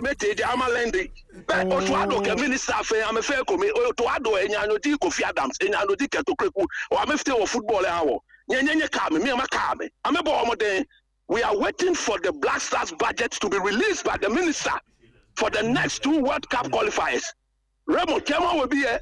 We are not joking in this country. Ghana is not a joke. His Excellency John Dramani Mahama, our president, is not a joking president. He's a very serious president. A president that we all respect and we know is the man to rule Ghana for the next 4 years with absolute dignity and pride. President Mahama will leave a proper legacy before he leaves. Yeah. Anybody who stands in President Mahama's legacy, lasting legacy, somebody like me, Coach Nino, when it comes to football, I will not permit. So Honorable Kofi Adams has been directed by the president of the land to release the budget. Yeah. I have not heard any contrary statement from the president. So true. Kofi Adams, his honorable, have connived with Ketokreku and people, and they are not giving us the budget. They are not giving us the budget. And but you should tell the man to release the budget according to his boss. Raymond, you should be telling them. Yes, Raymond will tell them. No, he should tell them, and he should continue. One of these days, I'll come there. No problem, please. Because what we will not accept from the minister is the fact that the budget for the Black Stars will not come out for these other 2 games. Then how many games is that? That's about 4 or 5 games. Yeah. So those are the 2 games we played earlier. Then the Unity Cup, and then these ones. So that's about 6 Unity games. Unity Cup. Because nobody can tell me that you will lift our most precious commodity when it comes to football and go and play a Unity Cup and we didn't make a dime. Nobody. They should bring us the details of those contracts. Kwesi Nyantichi in Etiswanka, Ghana, Obi, what has Ketokreku done to some of the sports journalists in this country? You have connived with the man. You cannot look him in the face and tell him the truth. The voice of sport. Tell him the truth. You cannot look in the face and tell him, Ket, you are a very good man. The way you are running our football, that's no way to run football. Bring the budget. What are they hiding? You see what they're hiding is because they are winning. But you and I know they are sitting on time bomb. The day we lose and the day the Black Stars fails to, you see what? You see, no more Raymond, Kemok, Honorable Kofi Adams. He has disappointed me big time. The way I trusted this man, the way I believe in Honorable Kofi Adams, that he will behave in the way the president has directed to change the face of football. The day Ketokreku put his hand around his waist, that was the beginning of the end of him. Ghana wayo, Obana. One time. All right, Chris, thank you so much. No more Leloko. Manchester BFA, all of you come down. Ruben Amorim, we trust. Yes, until Burnley beat Man United on Saturday. Can't worry. Listen to me. I want you to play this voice on your Twitter page, on your X page. Yeah. We will beat Burnley 1. After Burnley, who comes next? So after Burnley, after the international break, is Man City away, Chelsea at home, Brentford away to close out September. Man City negative. I'm a defender. I'm a left. Chelsea, you see, they are world champions. You see, they will be coming to Old Trafford. We will welcome them to Old Trafford. If there's any team in this team that knows Man U is Chelsea. These are the things you do, and then the Chelsea fans will get upset.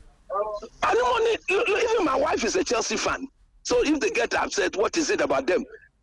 What is it about them? All right, Chris. Let's. We are waiting for them. All right, no problem. No more unbelievable. No problem. Let's wrap it up here. Take care, Chris. Have a good day. Okay. All right, 8:47.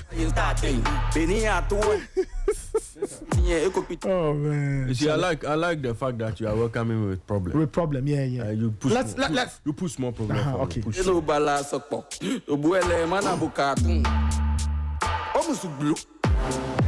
You be bandulu, beat your money for guitar too. Oh no basic wait.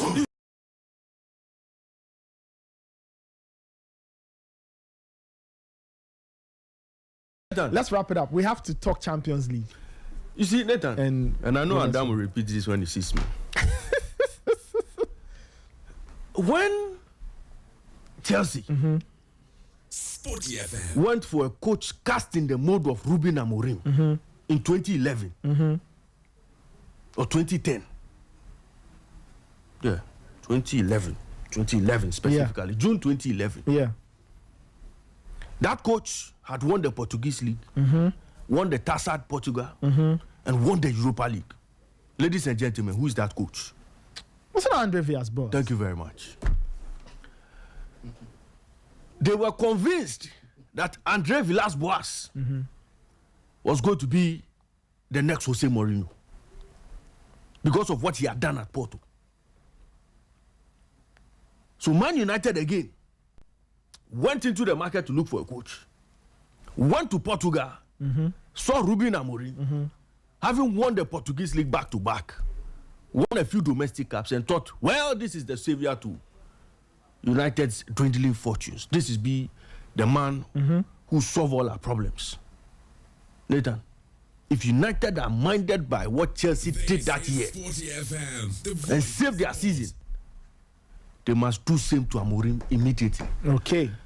They signed Andre Villas-Boas in June 2011, sacked him in March 2012. Ladies and gentlemen, when they sacked Andre Villas-Boas, you went to play Napoli in the Champions League. You dropped this year, dropped Lampard, dropped Ashley Cole. And Napoli shipped them well. Then he came to the league and lost. And they said, you are done. Yeah. They sacked him. Yeah. Then they brought him Roberto Di Matteo. Yeah. Ladies and gentlemen, at the end of the season, Di Matteo won the Champions League. You remember? I remember that. So. Hey, United shouldn't be deceived by any Portuguese fraudster again. Hey, Nathan, a coach wins in Portugal and you think that coach can come to England and dominate is a lie. What's okay. Andre Villas-Boas is the template. Let me ask you a question. So if you say so, then what about Jose Mourinho? Nathan, take your time. Take your time. I'm coming. You see, we are dealing with what is in front of us now. But you said managers shouldn't come from Portugal. See, Nathan, I'm saying that. Let's not be deceived again. That every manager who comes from Portugal, after winning the league, will do Jose Mourinho. Or will do a Jose Mourinho. Jose Mourinho is the standard. Everybody who has tried to replicate what Jose Mourinho has done failed. They can't be Jose. Okay. And there can't be another Jose. Okay. All right. Nathan, why do I want Amorim sacked? If you look at all the managers that have come post Sir Alex Ferguson, Amorim is the worst. Amorim is the worst in terms of numbers, in terms of performance, in terms of even the coach's own demeanor on the touchline. Worse. The most terrible coach United have brought in. Look, Nathan, look at the numbers. David Moyes, Premier League experience. He understood the English Premier League, having worked for 12 years at Everton. Came to United. He didn't lose more games than he won. Okay? So, despite the fact that United fans were not happy with his performances, there was no consistency. He managed a win percentage of 52.94. At least, he won 27 games and lost 15. Ryan Giggs came, did his bit. We went for Louis van Gaal. Seasoned coach, experienced coach, won the league in Germany and all. He, when he took over United, Sporty FM. at least won a domestic trophy for United before he was sacked. Managed 54 wins, lost 24. Then we brought in Jose Mourinho. Or Jose Mourinho, thank you. Jose Mourinho. Jose. Who also came in, did a fantastic job at United. At a point, he finished second, and he said that was United's best achievement. You remember? Yeah, I remember that. Won the Europa League with United. Even he, Jose Mourinho, we said he was not good. And add that he won the Europa League with so many of his stalwarts injured. They were on crutches in the stands. 84 games he won. He lost 28. Jose Mourinho, we sacked him. We sacked him. We went to bring Ole Gunnar Solskjaer, who won the highest number of games since Alex Ferguson left. The number of games. Number of games. Okay, so how many games? 91 games he won. He won 91. Yes. Okay. So since Ferguson left, the coach who had more games and won more, Ole Gunnar Solskjaer. Okay. 91. Did he have anything to show? 90. Oh no, he didn't win any silverware. Okay. But United fans will attest to the fact that there were some exciting times under Ole Gunnar Solskjaer. True of us. Yeah, there were. It was not all doom and gloom right from the start. 91 games, he lost 40 games. Even though in his interim season, when in the last 3 games, when he needed 3 points to finish 4th, he got 1 out of 9. So let's add. So oh yes, no problem. Then we brought in Carrie King, interim manager, Ralph Rangnick, who said no, United did an open heart surgery. He also did his bit. So you see, I wasn't going to blame him. The ship had already sunk. He just came to push the ship further down. So even his numbers, I won't touch. But you agree with his assertion that the team needed repair. But even him, he managed to win 11 games and lost 8. Okay. I'm coming. You see, I'm building a point. Then Erik Ten Hag came in. We said, oh, Ten Hag had won Ajax the league after a long time. Of course, all those facts were there. He came in. He won 70 games and lost 35. Okay. We said he wasn't good. Half the number. We said he wasn't good. Then we want to bring Ruben Amorim. Nathan, he's the only manager in the history of United since Alex Ferguson left to have lost more games than win games. Ruben Amorim. Yeah. Nathan, only 44 games we've asked Amorim to play. Only 44. He's won 16 and lost 17. Yeah. Kind of reminds me of Aite Pius' boxing record. Okay. So this is a coach who right from the start, and you see, Nathan, all the coaches I've listed, from Jose Mourinho to Ole Gunnar Solskjaer to Erik Ten Hag, when they came, it was United had some exciting times. It was not all doom and gloom from the start. Yeah. Okay. So Ten Hag, for all the criticism, he won 2 domestic titles. So it wasn't completely bad. But this boy, Ruben Amorim, I said this boy. right from the start, Amorim has been awful. Amorim has not picked back-to-back wins ever since he came to Manchester United in the league. Nathan, how? How does that happen? How does that even happen? And this manager is still in this job with this horrible record, with this atrocious record. Nathan, I'm saying that if United are minded, they should take a leaf from Chelsea's book. Nobody can tell me today that with Cunha, Mbuemo, Sesko, Bruno Fernandes, Ahmad, Delete, Shaw, Dogu, United can be winning games. No, I'm saying that. No, Nathan. Nobody can tell me that these players are so horrible that no coach can use them to win games. Nathan, look at your competitors. What players do they have? Fulham that held United to a 1-1 draw. Show me the world-class players in that team. Show me the players who are the numbers in Mbuemo and Cunha and the likes had last season. That United cannot beat Fulham. When Sir Alex Ferguson was winning games, O'Shea and Fletcher and co, Carrick and co, Park Ji-soo and co. Nathan, what kind of players were they? Were they finishing in the Ballon d'Or shortlist season after season? Were they finishing the Ballon d'Or shortlist season after season? What is Amorim telling us? And if anybody makes the case that Amorim should be kept in the job, then coach says that those who are saying Amorim should be sacked don't know football. Me too, I dare say that anybody who says Amorim should still stay on this job based on performance, based on numbers, and based on the talent at his disposal that he cannot make use of. Does he understand the game? Amorim should not be on this job. He should not be in this job. After losing to 4th-tier side Grimsby Town. Nathan, how? Which of the managers, all these managers we've spoken about, that were not good enough and United sacked, which of them recorded such horrible defeats? Okay. So Nathan, my conclusion is simple. Amorim is the problem at United. Okay. And if United don't jettison this man from the club, United may end up in a serious relegation dogfight come end of season. Thank you. Because it is clear that he doesn't understand the English game. Thank you. And cannot manage a team like Manchester United. Look, Nathan, for the first time in my life, I saw a coach hiding from penalty shootout. Look, Nathan, what signal does he send to the players on the pitch? The coach was hiding in the dugout, screened by people, covered by people. He could not even watch his team play penalty shootout. What kind of coach is this?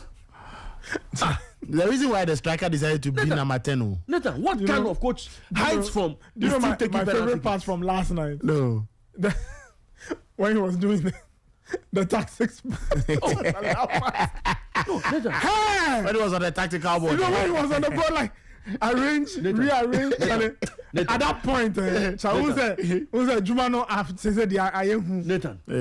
Manchester United cannot afford to have a coward in the dugout. They need brave men.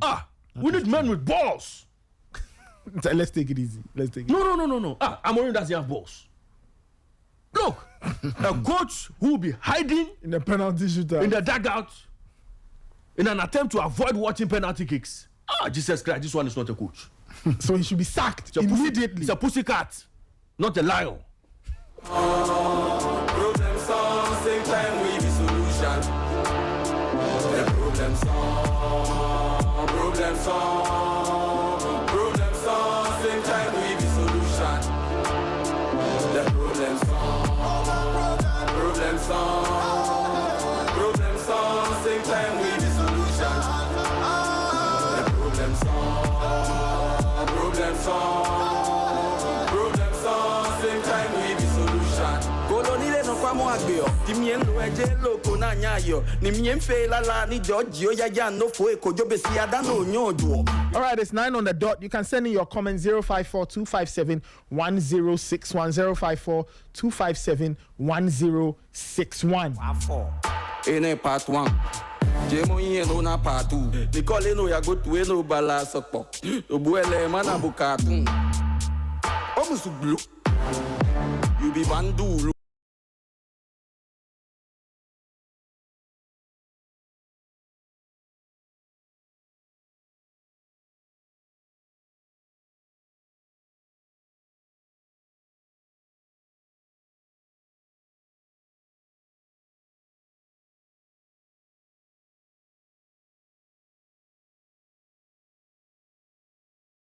Ladies got their very, very first win of the WAFU B qualifiers. You know, they are trying to qualify for the CAF Women's Champions League. Okay? They are trying to qualify for the CAF Women's Champions League. The voice of right? In, I think, Tanzania or so. And as part of that, they need to qualify from WAFU B. Now, only one team will qualify from WAFU B. For those who do not know, only one team will qualify. So all these things that they are going through, all these matches they are playing, is all to get one ticket to represent WAFU Zone B. Okay? WAFU Zone B, and play in the CAF Women's Champions League. They started off losing to Bielsa Queens by 2-1. That was last week.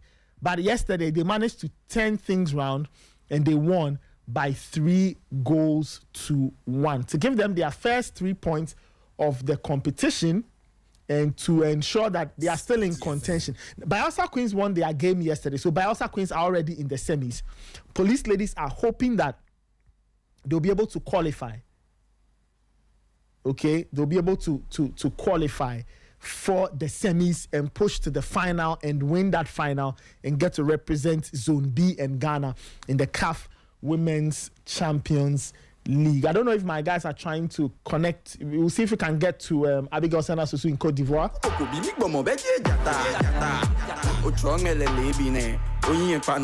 But in the interim, let's hear from the Police Ladies head coach, Yusuf Basigi.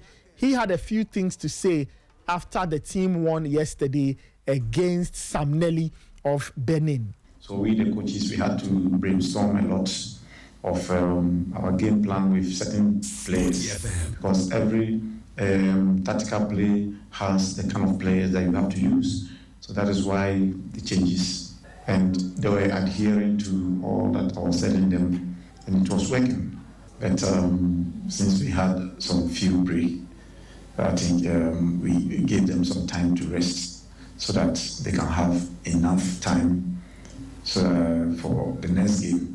So we try to manage the situation for them so that they will be able to play. We must win this game if indeed we want to stay in the competition. So it was something that we prepared for, and we corrected our mistakes in the first game, and I think it really worked for us. All right, so that was Yusuf Basigi, head coach of the Police Ladies team, and head coach of the Police Ladies team. They are currently trying to qualify from their group and then proceed, and ultimately get the ticket to represent WAFU Zone B. But that was good, guys. It was good seeing that Police Ladies got themselves a 3-1 win. It was a great way to bounce back after the opening day defeat. Now they have points on the board. The final game is against ASCO, but good performance. Ray, I hear your lady was playing well. The Danish striker. Yeah, that's what I heard. You know, she played really well. But as always, the goals don't count.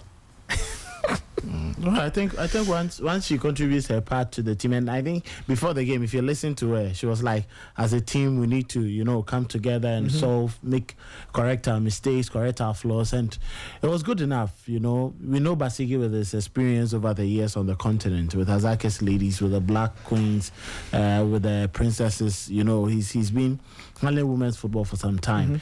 Quite surprised that they fell to Bayelsa, but when you talk about women's football, Nigeria are always a top team, and Bayelsa themselves are highly motivated because they missed out on the previous edition. So their return means a lot to them. And with the Police Ladies team, yes, some players may not be having that experience of playing, in certain competitions. So you can say maybe the first game was a bit problematic for the coach in trying to, keep the ladies with high concentration for the game. But if you look at the goals, how they managed to play through and score all the 3 goals in the second game, it was very much impressive. Now that they know that they have 3 points, their work has been made a bit easier for them in the final game, and hopefully they win to make that progression to the semi-finals, and then we'll see how best they can do to also make it to the main tournament itself. I think it's impressive. Let's give them, their flowers, and hopefully this will spur them on for the last game to win and then qualify for the main event. Coach Basigi and the rest of the team, I'm sure, just as promised, at the Congress, there was that promise from, was it the PRO or something, that yes, they're going to make sure that the ladies have the best of care, the best of motivation, everything, and preparations, which we all admit that they did have, keeping the team at the University of Ghana campus, trying to put together pieces and all that. I think it's good enough. Let's wait and see what will happen in the final group game and whether they are going to make it to the next stage. But I strongly believe that after this, the only team that was going to be problematic for them was Bayelsa, and I don't think the last games against ASCO. I don't think ASCO should really stand in their way. Just when any margin of victory will send you to the next stage. Well, we'll see. ASCO themselves are hoping for a win. They lost their first game to Samnelli. And then now they've lost to Bielsa Queens. So Bielsa Queens are on 6 points. They've made it. So let's see the kind of opposition ASCO will pose to Police Ladies when they meet in the third group game of the qualifiers for the CAF Women's Champions League. All right, let's talk a bit more about the Black Stars. Yesterday, we went through the squad. It was announced then 2 nights ago. There were some questions concerning the Black Queens. And yesterday, Henry Asante Chum was on the Sporty drive with Fifi Bansin, and they touched on a number of things. So Henry first spoke about Thomas Partey, right? So let's hear what Henry Asante Chum had to say on Thomas Partey's inclusion in the Black Star squad to face Chad and Mali. I only reiterate the points the coach made to me yesterday. I asked him a similar question, and his response was clear. He said in a profound way that Henry Thomas will be available. Okay. I have spoken to him, and he will join us on time. He will travel with us to Chad. To Chad, and he will also be available for Mali. Those were the words of the coach. Okay. When I spoke to him yesterday. All right, so that was Henry Asante Chum speaking with Fifi Bansin yesterday on the Sporty Drive. So for those who had questions on Partey and all, you've heard it. The coach says Partey is available. He will be with the team for the 2 games. Clearly, as Raymond intimated yesterday, I'm sure conversations have been had and there's clarity on what they want to do. So they say he will be with the team, no problem. That is all well and good. Henry Asante Chum also spoke on Fatawi Sahaku's absence from the squad, and he gave an explanation as to why the player was not added to this particular call-up.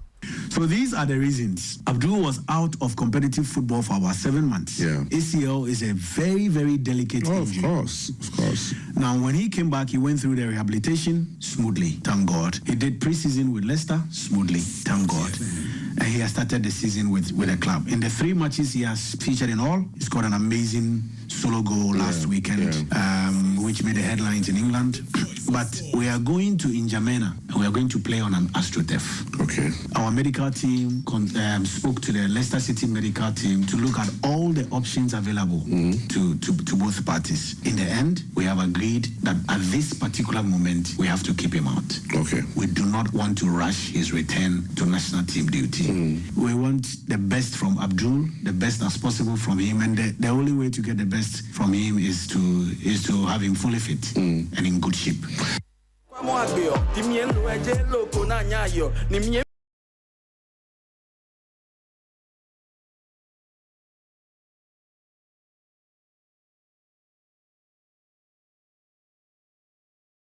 Sahaku was not in the team. That is the explanation. I think the explanation is a very, very good one, and I'm happy that it's based on science, it's based on proper consultation, right? Proper consultation. Let's go to the line. Let's speak with former Black Stars midfielder, under-20 World Cup winner, and scorer of the winning penalty from 2009, Emmanuel Ajimanbedu. Emmanuel, good morning. Thank you so much for joining us. Good morning, my brother. How are you doing? Very well, bro. How are you doing too? Yes, we are fine. Thank you for asking. Your thoughts on the squad. Otuado has put out a very strong team to take on Chad and Mali. What are your impressions of the team? Does any call-up surprise you? What doesn't surprise you? Is there somebody who should be there who is not there, or somebody who is there who should not be there? Oh, thank you once again. Good morning to our viewers and cherished listeners. I think I'm pleased with the squad, especially the kind of form some of the guys are coming with and the consistency of the squad. It's a World Cup qualifiers, and normally we don't get a lot of time to train together. So when you're having a consistency of the players like this, I think I don't have any problem with the squad. I'm so pleased with the squad. These are 2 very important games. If we get the needed results, we take a few steps closer to going to the next World Cup. What should be the mindset of the players? How should they view these 2 important games, one against Chad, one against Mali here in Accra? It's an operation 6 point games.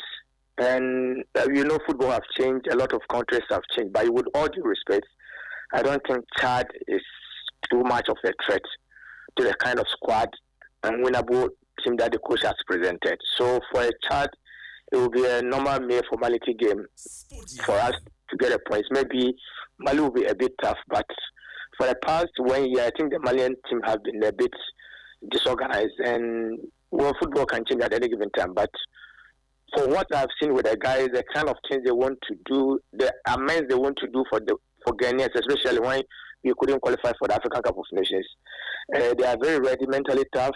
The coach knows what they need to do. Now, gradually, the guys know the terrain they're in, the culture, socialization, and the demand of our Ghanaian supporters. So I'm very optimistic that they will be ready for the games. And like I said, Chad won't be too much of a threat for us. And we will try and get the points from Chad. And on Monday, we will go to the Accra Sports Stadium to support them so that we can get points, so that comfortably we are getting closer of qualifying to the World Cup. For players like Christopher Bonsuba and Caleb Yirenchi, this is their first proper competitive game. They played in the Unity Cup, but that was a friendly tournament. What do you think should be their mindset now that they are about to play a very competitive game, a World Cup qualifier? There's pressure to qualify and all. How should these players, especially some of the newer ones, how should they think of these two matches, and how should they prepare to do well for the national team against Chad and Mali? They should just be calm, relax, learn from the experienced players who are there. Fortunately, they are playing around with a lot of quality. They have Fateh, Semenyo, Kudus, and Kamal Din and other guys. So there's quality around them. So they should just be calm. If they get the opportunity, they should showcase like how they did at the Unity Games, and they were able to get luck also from the coach. If they didn't get a chance, they should just relax. It's a national team game. It doesn't stop from these only 2 games. They are very young chaps, very intelligent, and they have a lot of promising staffs ahead of them. So I know they have a strong mentality. Normally players who pass through right to dreams academies come out always with strong mentality. So we wish them luck, but they should be very calm. The coach knows the time he needs them in the game. If they get it, fine. If they didn't, we have a lot of games ahead of us. Just finally, what would be your message to Ghanaians? The last time the national team played in Ghana, this was against the Central African Republic. The stadium was really full. I think it was against Chad, the return leg against Chad. Yes, it was really full. What will you tell Ghanaians? This time it's against Mali at the stadium. What will be your call to supporters of the Black Stars? Well, first, we need to thank them very much. We passed through some turbulences, and they're always there for the team. In as much maybe the anger will arise a bit, but still they still support the team. They know this is their Black Stars. They know it's not the time for them to abandon the team. They have been there for the team. So first, we need to thank them. Secondly, we couldn't qualify for the AFCON. We want to make amends, and with them number 12 on the field, so it will be very easy for the team itself. They won't be able to travel to Chad to watch the game or maybe to see their gallant stars, but they should give them their maximum support and prayers. On Monday, if you have your ticket, I beg. The Chad, I was a bit late, so I saw the chaotic sense that happened at the gate. Please go early, because we are playing against Mali, who they are a bit closer, and they will come with their supporters as well. So everybody should go early, and let's support our stars so that we can get closer to qualifying to the World Cup. Finally, Emmanuel, I thought it was my last question, but something just struck me. Let me ask you this. Let's talk about your former club, Asante Kotoko. They played in the top 4. You watched them play, in the competition. What did you make of the performance, and what are the areas they must improve ahead of the coming season, especially as they want to play or as they are going to play in the CAF Confederation Cup? I was a bit worried. I'm not too worried, but a bit worried of playing 3 matches without winning the game. Normally, a month ago, they met themselves in the Ghana Premier League, so they might know themselves very well. So I'm not too worried about that one, but a bit worried about playing 3 games without winning one, and you are preparing for Africa. So I was a bit worried, and especially when it comes to our last game against Hasselhoff, the game was not up to the standard of Asante Kotoko, a team that is preparing for Africa. So I know the coach is well experienced. We saw what he did at Grimsby FC, and he knows the African terrain very well. Hamza, when he was with House of Folk with Boadu, we saw the kind of work he did for Boadu as well. So I know they will go back to the drawing board and see the kind of things they need to do, where they need to give the team, the kind of mentality they need instilled in the guys. 2 months ago, we were hailing them left and right when they beat House of Folk at the Presidential Cup and when they went to South Africa to get that Toyota Cup as well. But it doesn't end there. They need a different mentality going, because we don't want to add up to the numbers as usual. Ghana is going to Africa and they have already only add up to the numbers. No, we want to qualify, do well, and enter the money zone so that we can recruit something for the team. And so I know the coach can do that. But watching the team closely, I think the goalkeeper has been very fantastic for Kotoko. He's been a very good goalkeeper. But 3 things I've seen about him, they need to speak to him, is about the composure, communication, and his body language. I think he needs to talk to them. Apart from that, if you will not change, then if they will beef that squad, that side, I won't be surprised. Then on the flanks, we are missing Peter Aqua because he's one of the best 1v1s in the league. Okay. So when you are missing the player like this, obviously it will mess up your strategy. So if they can get one sharp, quick winger, 1v1 is good and he can take players on, it will be very good. Then one midfielder that can win balls for Seth Kwajo and Emmanuel Anchi. In modern football, without the ball, is crucial as well.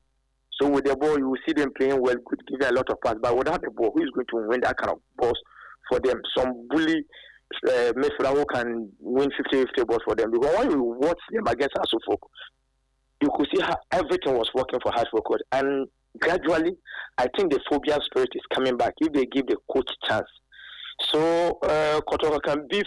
If they would talk to the goalkeeper and would change a bit, then fine. If not, then they should give the goalkeeping department 1 or 2 wingers and maybe a pivot.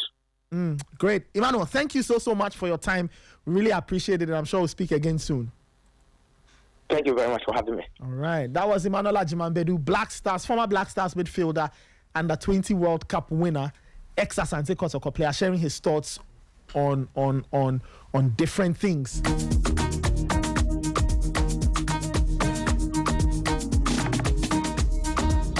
(9:19). The UEFA Champions League draw will happen later today at 4 p.m. 36 teams going into the draw. We'll have that long league table, guys. So the new format is here to stay. It's here to stay. The long league table, 36 teams on that long league table.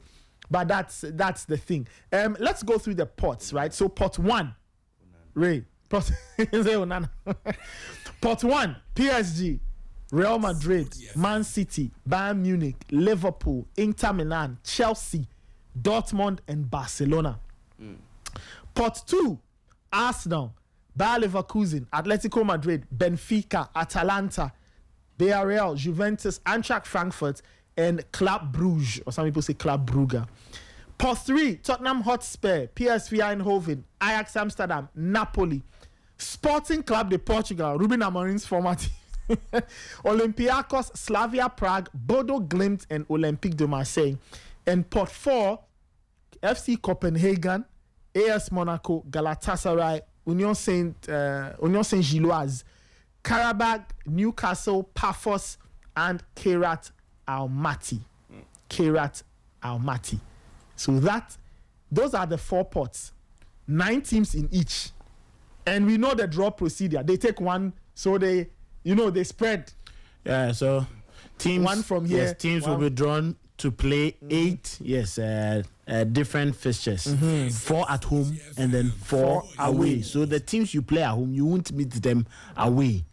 And then the teams in positions at the end of the league, 25 to 36 in January, they will be eliminated. Yes. 25 to 36, they are going to be eliminated. Yes. Kairat, Paphos. Yes. They'll be eliminated and they'll be left with 24. And out of the 24, the 16 teams from 9th position to 24th on the log will play in a knockout phase playoff. 9th to 24th. Yes, 9th to 24th, because 25th to 36th are out. So now we have those teams, the 16 teams from 9th to 24th will play in the knockout phase playoff. So that means number 1 to number 8 automatically qualify into the round of 16. So that from those who qualify from the playoffs will come and add up. That is 8. Will come and add up to the top 8, and then we'll have 16 where the top 8 would go through to the round of 16. That will be played in March, and then that draw will be made for the round of 16, and then the quarter-final and semi-final to follow. So that is how the new format that was instituted last season is going to continue this season. So the seedings changed. So Pot 1 used to be the house to house the holders of the Champions League and Europa League, plus the champions of the top 6 domestic leagues. Thank you. That was Pot 1 previously. Yes. Pot 2 through Pot 4 would then be ordered by strength based on the coefficient rankings. But now it has changed. Only the Champions League title holders, that is PSG, automatically went into the Pot 1. All other positions are based on the UEFA club coefficient. I see.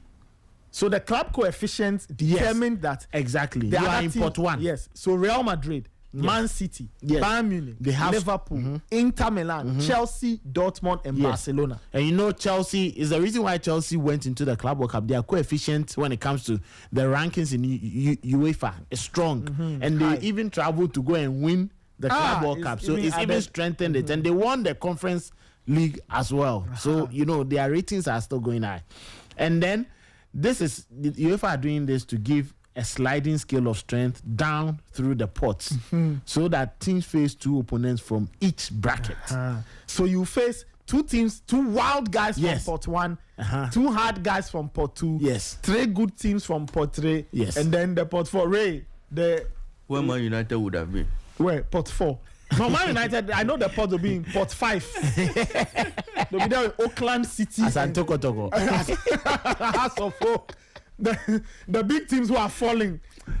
You know, as everybody has a new name, 04. He has a new name, 0477. Have you seen that? No. Do you understand 0477? He says it's a new code, 0477. It's a new code. Yeah, try to decode it. Hold on, relax. 0477. This one I need to think about it. Raymond. It's 0477. 0477. My mind is telling me something. Tell me. 0477. 04. Like 0. 4. 4 is what? Their number of matches or something? 4, 7, and 7. 7 and 7. Yes. Are you referring to somebody's transfer it's fee? a recent happening. Are you referring to somebody's transfer fee or somebody's number or something? Top 4. Points from down to top. Points from down to top. As in what? Kotokowela, 0 points. As I bet you are a wicked man. You out of Lions third with 4 points. We have to focus 7 points. We go start. 7 points. You are a very wicked man. That's the new code. 0477. You are a very wicked man. As I bet. How can you be very careful over there? We will not tolerate that. I mean, how? Anyway, so the Champions League draw is happening at 4 p.m. today. So be on the lookout. 4 p.m. today. By the time we are done, we'll get some spicy ties. I just have a funny feeling UEFA people will give us PSG versus Chelsea. That would be nice. Yeah. No. Sorry, they won't give us that because they are in the same pot. They're in the same pot, so let me see. Yeah, they can't give us PSG and Barcelona too. It's impossible because all of them are in pot 1. They will still pick one team from. So when you still have so let's say if you take PSG will face how many teams from pot 1? They'll take one team, yes. 2 on one team, yes. One from here, one from each. Yes, at least one from each. But if there are 4 pots, you have to play 8 games. So there are 4 pots. So wait, two from each. From each. So in PSG's own pot, they'll pick one. They'll pick one. All right. So let's listen to the 2 main principles for the draw this season. Then we can take no club can play another team from their own league. For example, Arsenal can't play Liverpool. Yes. At least for now. Yes. And then a club can play no more than 2 teams from one country. So if Arsenal draw Bayern Munich and Dortmund, they would then be unable to face Eintracht Frankfurt. And down there is a twist now with 6 Premier League teams in the Champions League. And 3 of those in Pot 1. UEFA needs to prevent a deadlock scenario. The draw could not be completed within the above constraints. English clubs cannot play against each other, so to avoid a deadlock with this clause, the non-English clubs in Pot 1 must all play 2 Premier League teams, either from Pot 1, Arsenal, Newcastle, or Tottenham. Okay, so what they're saying that the non-English teams from Pot 1 will have to definitely play 2 teams. So meaning that clubs, English clubs. So to prevent that deadlock in Pot 1, the non-English clubs, clubs who are not from England, must all play 2 Premier League teams, which is in the 8 games. In the 8 have games. to play 2. Yes, I see. So which means that PSG can play Chelsea then. Yes, they are ahead. Yes, potentially. They'll give us that. So from Pot 1, they are going to play Arsenal, Newcastle, or Tottenham. From Pot 1? Yes. In effect, but PSG, if PSG are in Pot 1, so it means that a club like Barcelona, Bayern Munich, Dortmund, Inter, PSG, and Real Madrid could slightly get harder set of fixtures because they could face Arsenal, Tottenham, and or Newcastle. Very good. Because they are in the 3 sides, all those in Pot 1 can face any of these, with the exception of the English clubs who are in Pot 1. So PSG, Real Madrid, PSG, Real Madrid, Bayern Munich, Inter Milan, Dortmund, and Barcelona will all get English teams to play. So you could have PSG, Arsenal, you could have PSG, Tottenham. You can have Real Madrid, Newcastle, Real Madrid, Arsenal. You can have Bayern Munich, Arsenal, Bayern Munich, Tottenham. You can have Dortmund, Tottenham, Dortmund, Newcastle, or you can have Inter, Arsenal, Inter, Newcastle, or PSG, Arsenal, or Real Madrid could face Arsenal again in the group stages. Don't give us that. So that is how it is. So if Bayern get to Pot 4, and up to that point they have only drawn 1 English team, they must play Newcastle United. Thank you. Very interesting dynamics. The draw is happening at 4 p.m.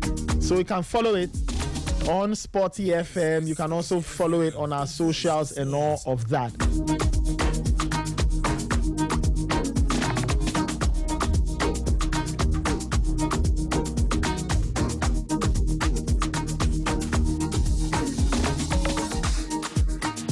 This is still the Sporty Breakfast.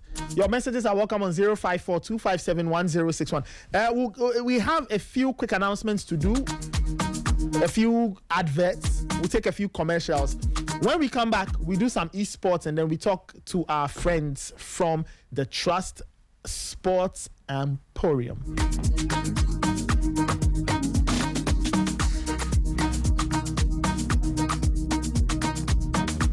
There's a family meeting going on. Siblings are planning their mother's funeral. I have received 15,000 cedis from Ayo. I paid just 15 cedis a month. I gave it all as part of the contribution to Mom's funeral expenses. I too received 10,000 Ghana cedis from Ayo as I paid 10 cedis from my Momo wallet every month. My claim didn't go through.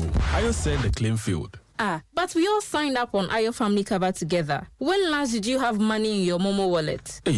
It's been a while. Kofi, it means you have missed payments. Defaulting payments will leave your Ayo Family Cover policy inactive, so keep you and your loved ones covered monthly by having enough money in your Momo wallet to pay your family cover premiums on time. Choose a package that works for you and always stay covered. T's and C's apply. Underwritten by Sanlam Alliance Life Insurance Ghana Limited. Ayo, because you care. Be there for you and your family. Welcome to Ayo Help Center. How can we help? I just signed up to Ayo and I'd like to know the claim processes. If you or your insured family member is hospitalized, get your OPD card, an excuse duty or itemized bill, a discharge letter indicating admission and discharge dates from a certified hospital, and a valid ID card. And if an insured family member dies, then you'll need a death certificate, burial permit, or a signed letter from a chief or pastor, medical cause of death, and a valid ID card. When ready, dial *296#, select the product you're claiming for, and follow the prompt. You will receive a link via text to send your documents. For any assistance, visit the nearest MTN office or call 296. Know that claims are paid after verifications are done. T's and C's apply. Underwritten by Sanlam Alliance Life Insurance Ghana Limited. Ayo, because you care. Please, I'd like to buy an MTN SIM. Sure. Would you also like to register for Ayo Recharge with Care? They are the reason I'm buying a new SIM. They're always deducting my airtime. Oh, please let me have a look at your phone. Oh, madam, you don't buy enough credit. So Ayo only takes a small amount each time you top up. But if you add it all, it's still 12 Ghana cedis a month. Please try and read the messages Ayo sends. Ayo always tells you the amount deducted for your Recharge with Care policy. Ayo will never take more than your premium amount. Just make sure you have enough credit for full monthly deductions to stay covered and enjoy a life cover of 6,000 Ghana cedis and a hospital cover of 120 Ghana cedis per night. Oh, then I won't buy the SIM anymore. I'll buy more credits for a smooth deduction on my Ayo Recharge with Care to stay covered. T's and C's apply. Underwritten by Sanlam Alliance Life Insurance Ghana Limited. Ayo, because you care. The stage, the lighting, the costume, like everything in there is top. This lady has taught me one thing: don't procrastinate your duties. The waters of the bitter stream are honey to a man whose tongue has savored more. Promised you epic, we gave you epic. Don't miss the final run of Wole Soyinka's masterpiece, Death and the King's Horseman, this weekend at the National Theatre. Saturday 30th and Sunday 31st of August, 4 p.m. and 8 p.m. each day. Grab your tickets now for only 200 cedis standard and 300 cedis VIP at www.imagebureaugh.com or dial *714*46#. Death and the King's Horseman. Supported by Niplan's Car Rentals, Ghana Tourism Authority, Biscuits, our media partners, sponsors, Stanbic Bank, Bill Savings and Loans, the luckiest, and proudly brought to you by MTN. This is the final run. Don't miss.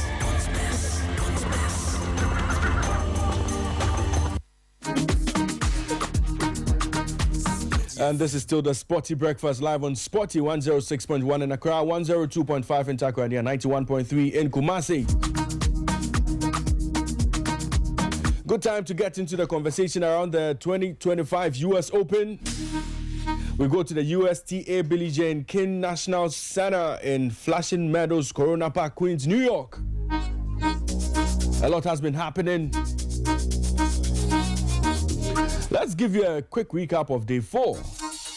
Novak Djokovic defeated Zachary Vaja 6-7, 6-3, 6-3, 6-1. Despite a sluggish start, he managed to roll into round 3 of the competition.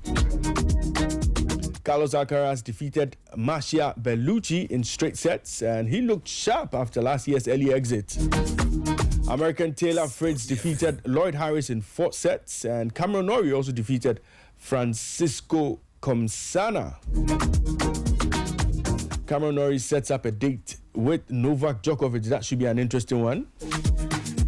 In the women's field, in the women's WTA singles contest, Emma Raducanu defeated Yanis Zhen 6-2, 6-1. And that was really a very clean sweep for her. Jessica Pegula also defeated Anna Blinkova 6-1, 6-3. Emma Navarro defeated Kathy McNally 6-2, 6-1. And that's how things panned out yesterday. Major upsets yesterday. We saw Rafael Collignon. He's ranked 107. He defeated world number 12, Casper Ruud. That was the shock of the day yesterday. And so Rafael Collignon enters the 3rd round of the competition. Jean-Leonard Struff, who qualified for this competition, ranked number 144, defeated Holger Rune 7-6, 6-2, 6-3, 4-6, 7-5. It was a marathon event yesterday. In 5 sets, Jean-Leonard Struff actually made sure he overcame Holger Rune, and that's quite an interesting one. He'll be facing Francis Tiafoe next in the 3rd round. Jakob Mensik, number 16, also he was defeated by Hugo Blanchet in 5 sets, and that's how things panned out yesterday. And Jack Draper actually he withdrew from the competition, and so his opponent got a walkover. Now we are looking forward to the headliners today: Yannick Sinner versus Alexei Poprin. That game will be happening today. Iga Swiatek versus Susan Lamins. Coco Gauff versus Donna Vekic. And we'll see how Alexander Zverev also takes on Jacob Finley in today's contest. Other matchups: Ben Shelton will take on Pablo Carreno Busta. Alex de Minaur will take on Shintaro Mochizuki in another contest. Karen Khachanov will take on Kamil Mashazak. These are the games we'll be looking forward to today, and we'll see how things pan out in the US Open. But Kelvin is still with me. Kelvin, I know you've been following the US Open. Lots of interesting competition in the women's field, in the men's field. What do you make of what we've seen so far?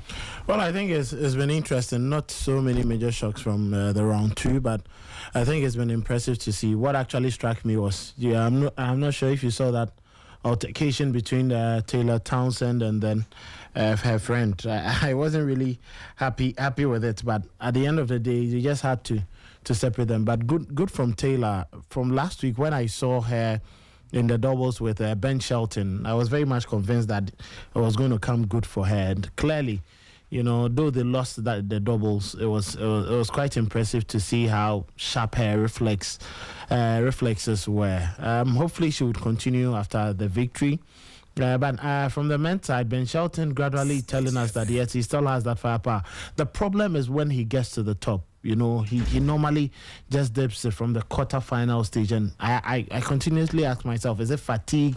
Is it that he's not too good enough? Because the kind of tennis he plays at this stage is it's just like an Alcaraz or Yannick Sinner in the finals or in the semi-finals. And for him to dispatch Pablo Carreno Busta 6-4, 6-2, 6-4, I was watching it and I think I slept through the second set, and it was very much impressive. Today I'll be looking forward to that Lorenzo Musetti, David Goffin game, and then later on, maybe in the evening, I'll be waiting to see how Zverev will fare against that is Jacob Finley, and then Altmaier against Tsitsipas. Tsitsipas, yes, clearly wants to at least get to the top again. So we just hope that yes, he doesn't drop. And Arina Sabalenka, yesterday there was something off about her, especially the first set. She nearly gave it away to Kudermetova. Kudermetova tried her best, but after the first set when she lost it, the second set was just all Arena, and then she released that tigress in her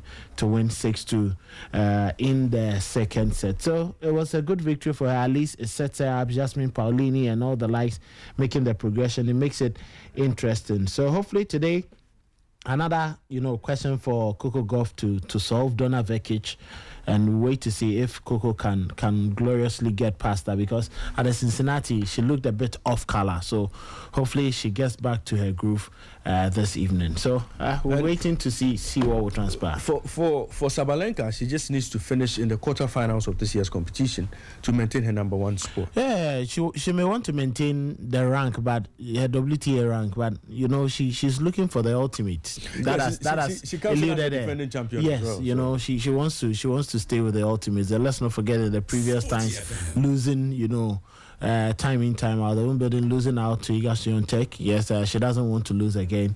At least with the final one for the season, she needs to quickly grab it and wait to see if things will pan out very well for her. But I think that that attitude of fuming when she makes 1 or 2 mistakes could actually cost her against some of the calm heads in there. Is the reason why when she meets other calm heads, Coco Gauff and then Osaka, they get to her, it becomes difficult because they'll keep their cool, and then when it gets to you and your frustration hits the crescendo, they just capitalize on it. Once she gets frustrated, her power play goes off. Away. Yeah, lots of unforced errors and all. But Kelvin, big thank you to you. I'm sure tomorrow we'll get into we'll be getting much more deeper into tennis. Right. Thank you very much for joining us on the show. That was Kelvin Owusu-Ansah, who is with the Sporty FM team. You catch Kelvin again at 12 this afternoon. He'll bring you the news. And tomorrow morning at 6:30, we bring you Sporty Sports Extra. This is Sporty. But we'll have a discussion, and our good friends are here with us. Our good friends from the Trust Sports Emporium. They've joined us this morning, and they'll be sharing with us what they have lined up for Saturday, August 30. Yes, they have an event coming up, and they'll be bringing us up to speed on everything they have planned for their event.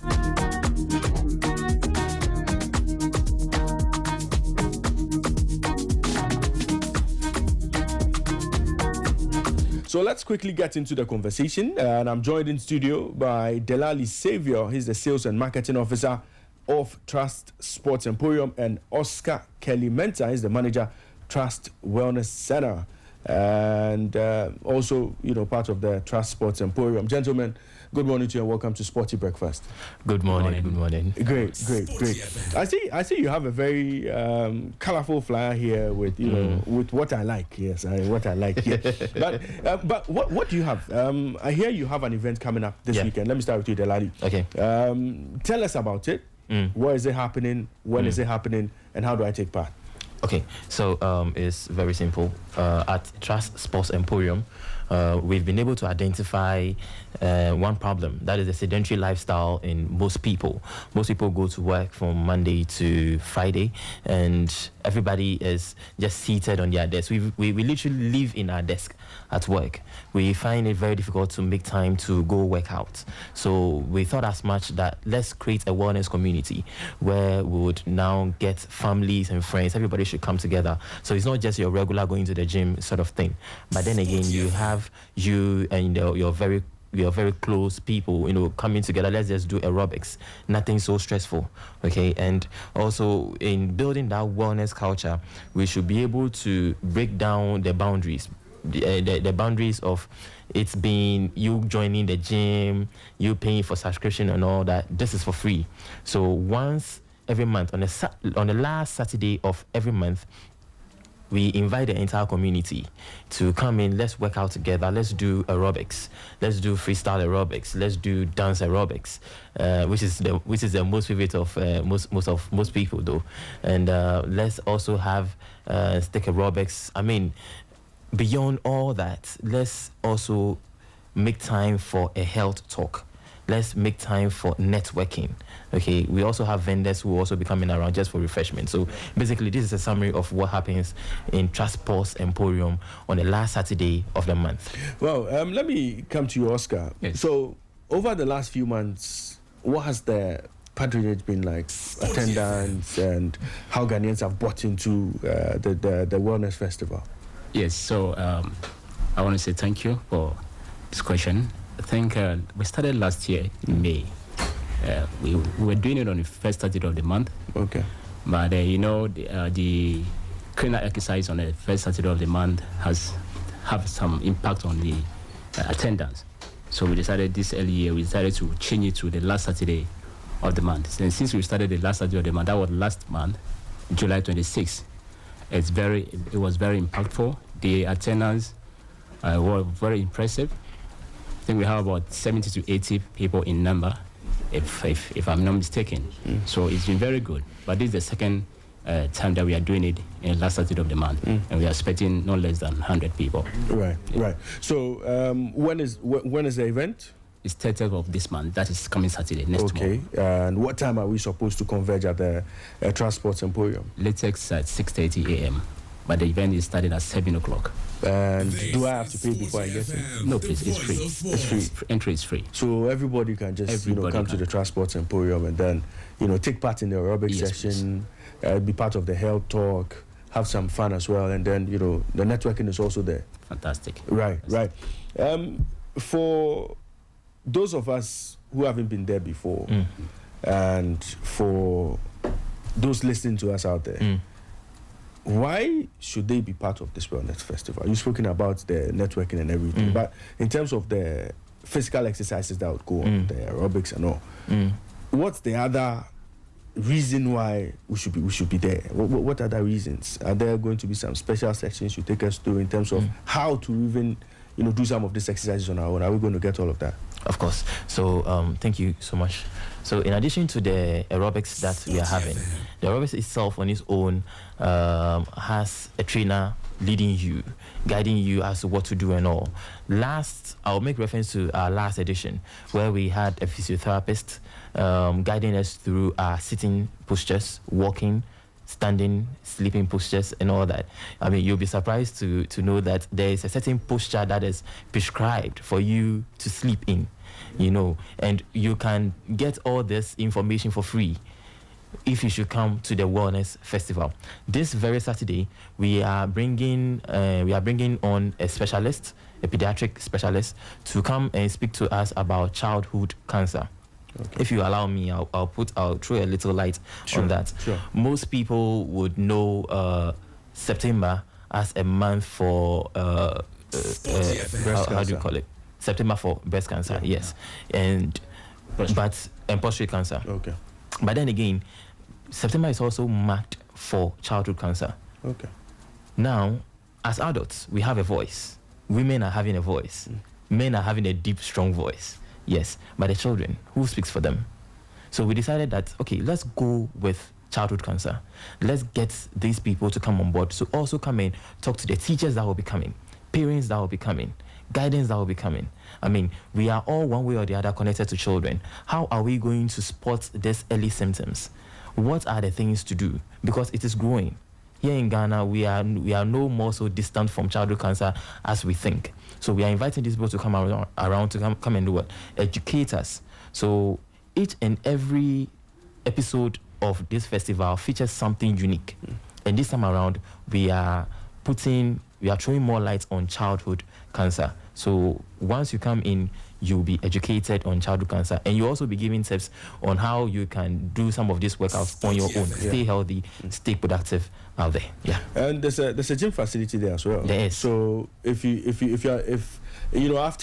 the Wellness Festival, patrons can sign up and enjoy your facility. Exactly. Right? Okay. So it's actually our monthly promo. Okay. So when you come in to participate in the Wellness Festival, what will happen is, instead of you signing up with a registration fee, we waive off the registration fee. Oh, wow. So you just pay the monthly subscription, and then you are good to go to join. Right. Your final words before we wrap up the conversation? Yes, my final word is that I'm expecting at least the team of Sporty to come. Yeah, sure. With us. And then also the community, Kolebu community, the Jamestown, people, Manprovi area. Everybody should come. We exercise whilst we have fun. Right. Delali, okay. Your final words, Delali. Yeah. So while we encourage everybody to come and work out for their own fitness and productivity, we are also we are also welcoming vendors and sponsors out there to come and support this growing community, and there's a chance for them to also advertise what they do and increase brand visibility for they themselves. So you spoke about vendors and all. If somebody's listening to us and wants to take part, yes, by bringing their wear or their stuff there, how do they contact you? How do they get in touch? Okay, so they can reach us through Facebook, through Instagram. They can also reach us through our website, and they can reach us via phone 02. Can I mention the phone number? Yeah, mention. Yes, so 0248970764. Yes, right. And I would guide them through the enrolling, the onboarding process. Right, of course. Right. Thank you very much, Delali Xavier. He's the Sales and Marketing Officer at Trust Sports Emporium. A big thank you to you for joining us on the show this morning. And Oscar Kelly Mensah is the Manager, Trust Wellness Center at the Trust Sports Emporium. Oscar, thank you very much for joining us on the show this morning. You. Great. When you go, extend my greetings to Mrs. Akwa Harrison. She's my very good friend. Wow. Yeah. So great. Tell her we'll come and visit her. In fact, we'll be at the Wellness Festival, so we'll have a conversation. Thank you very much, gentlemen, for joining us on the show. Thank you so much.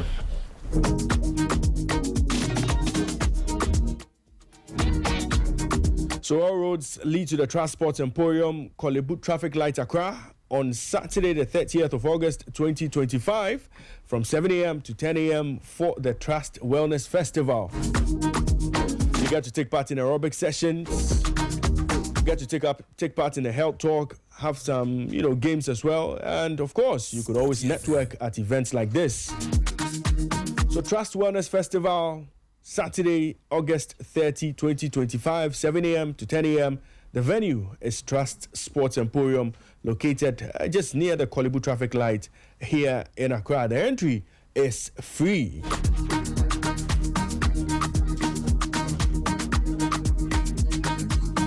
Just like Nathan said, we'll be having a conversation around esports. Before we wrap up today's edition of the Sporty Breakfast. And I'm joined in studio by a very good friend. He's become a friend of Sporty FM. Kwesi Hayford is the president of the Esports Association of Ghana. And we also have here with us the president of the British Esports Federation. His name is Chester King.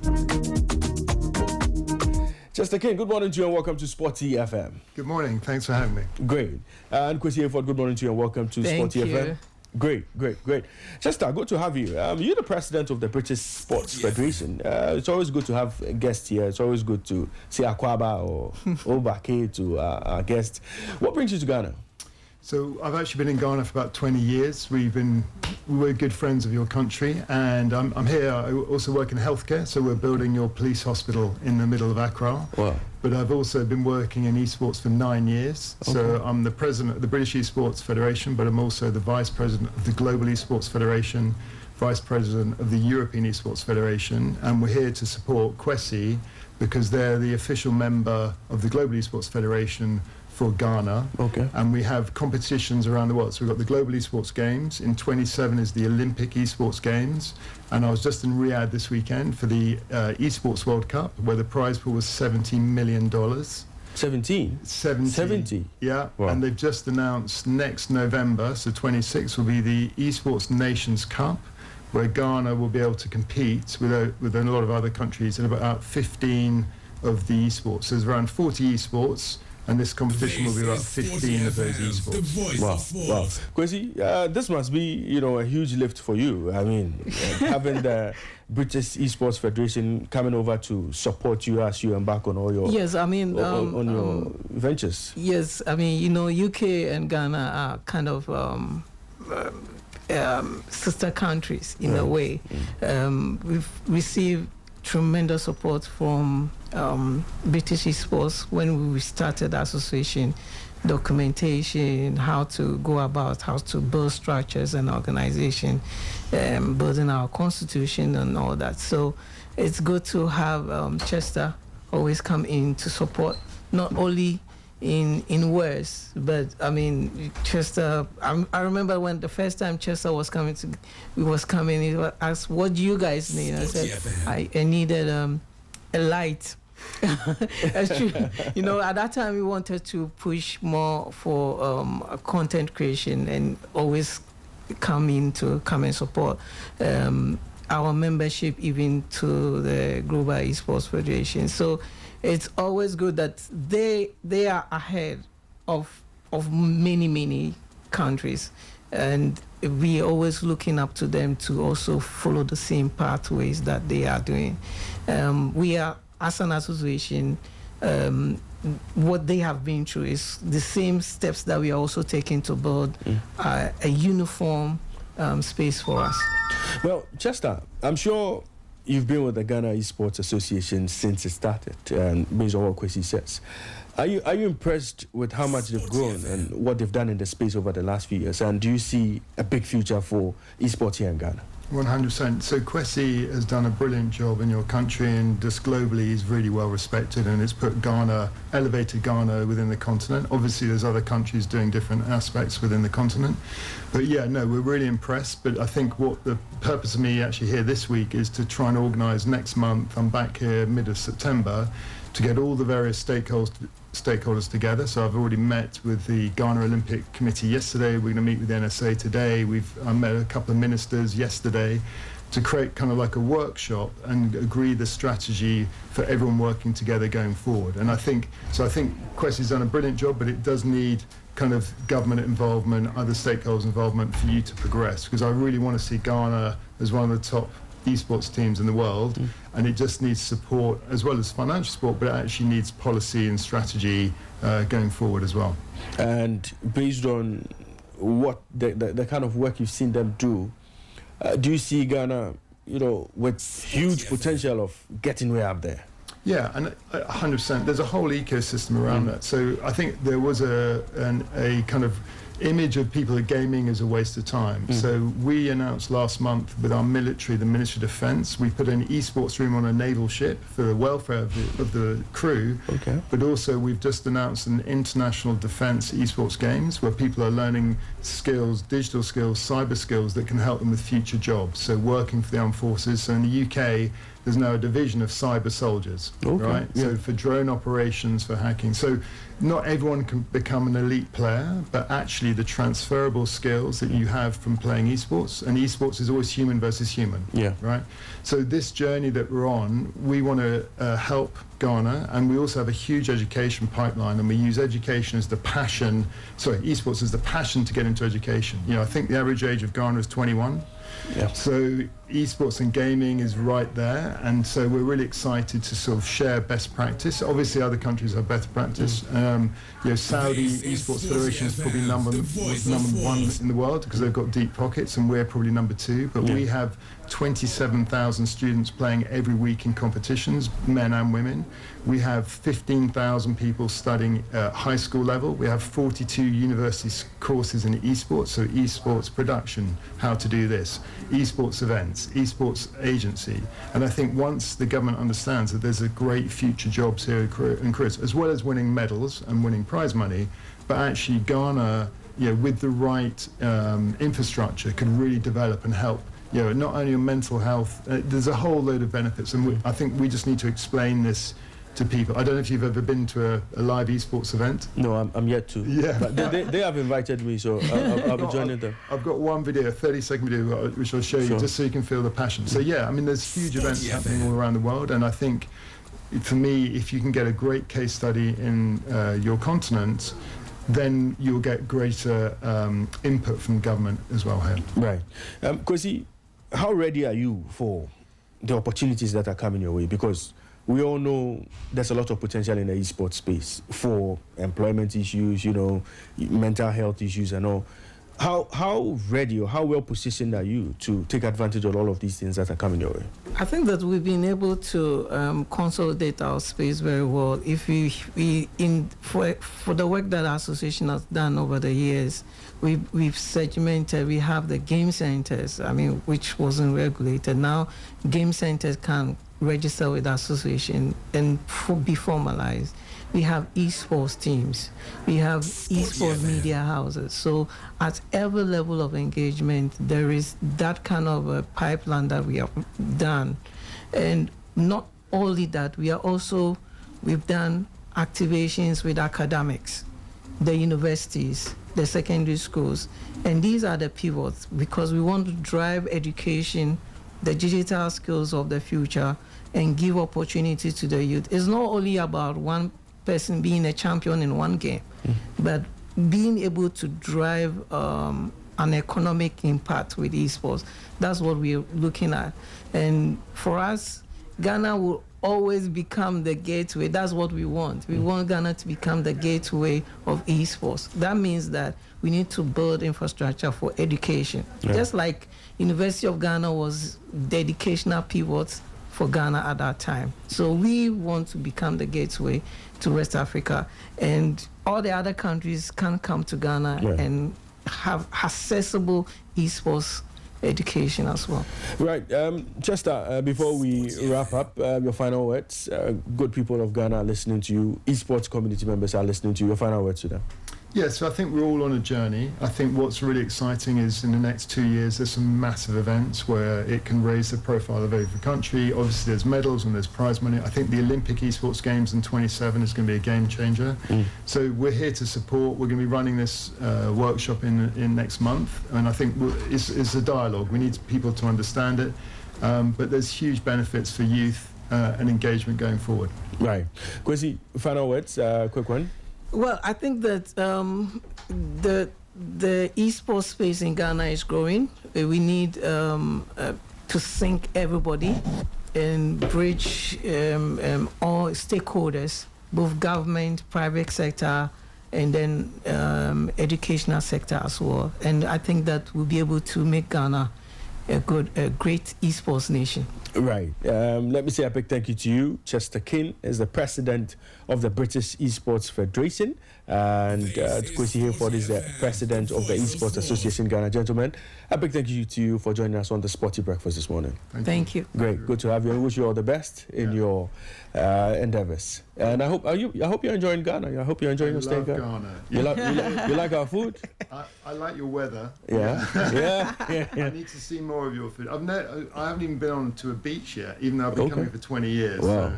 So, So I'll make sure Kwesi takes you to the beach. He has to, and he has to give you a lot of our food. You know? I'll give him jollof rice. Yeah. I like people playing tennis. I'm staying at a local hotel and people are playing tennis. So I'm a member at the All England at Wimbledon. Oh, so, okay. Wow. So next time I'll bring my racket. Okay, sure. Okay. Enjoy your stay in Ghana. Thank you. Right. And this is where we draw the curtain down on today's edition of Sporty Breakfast.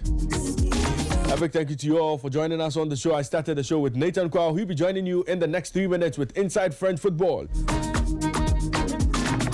Let me say a big thank you to the entire production team. Janet, Nani Kuyama.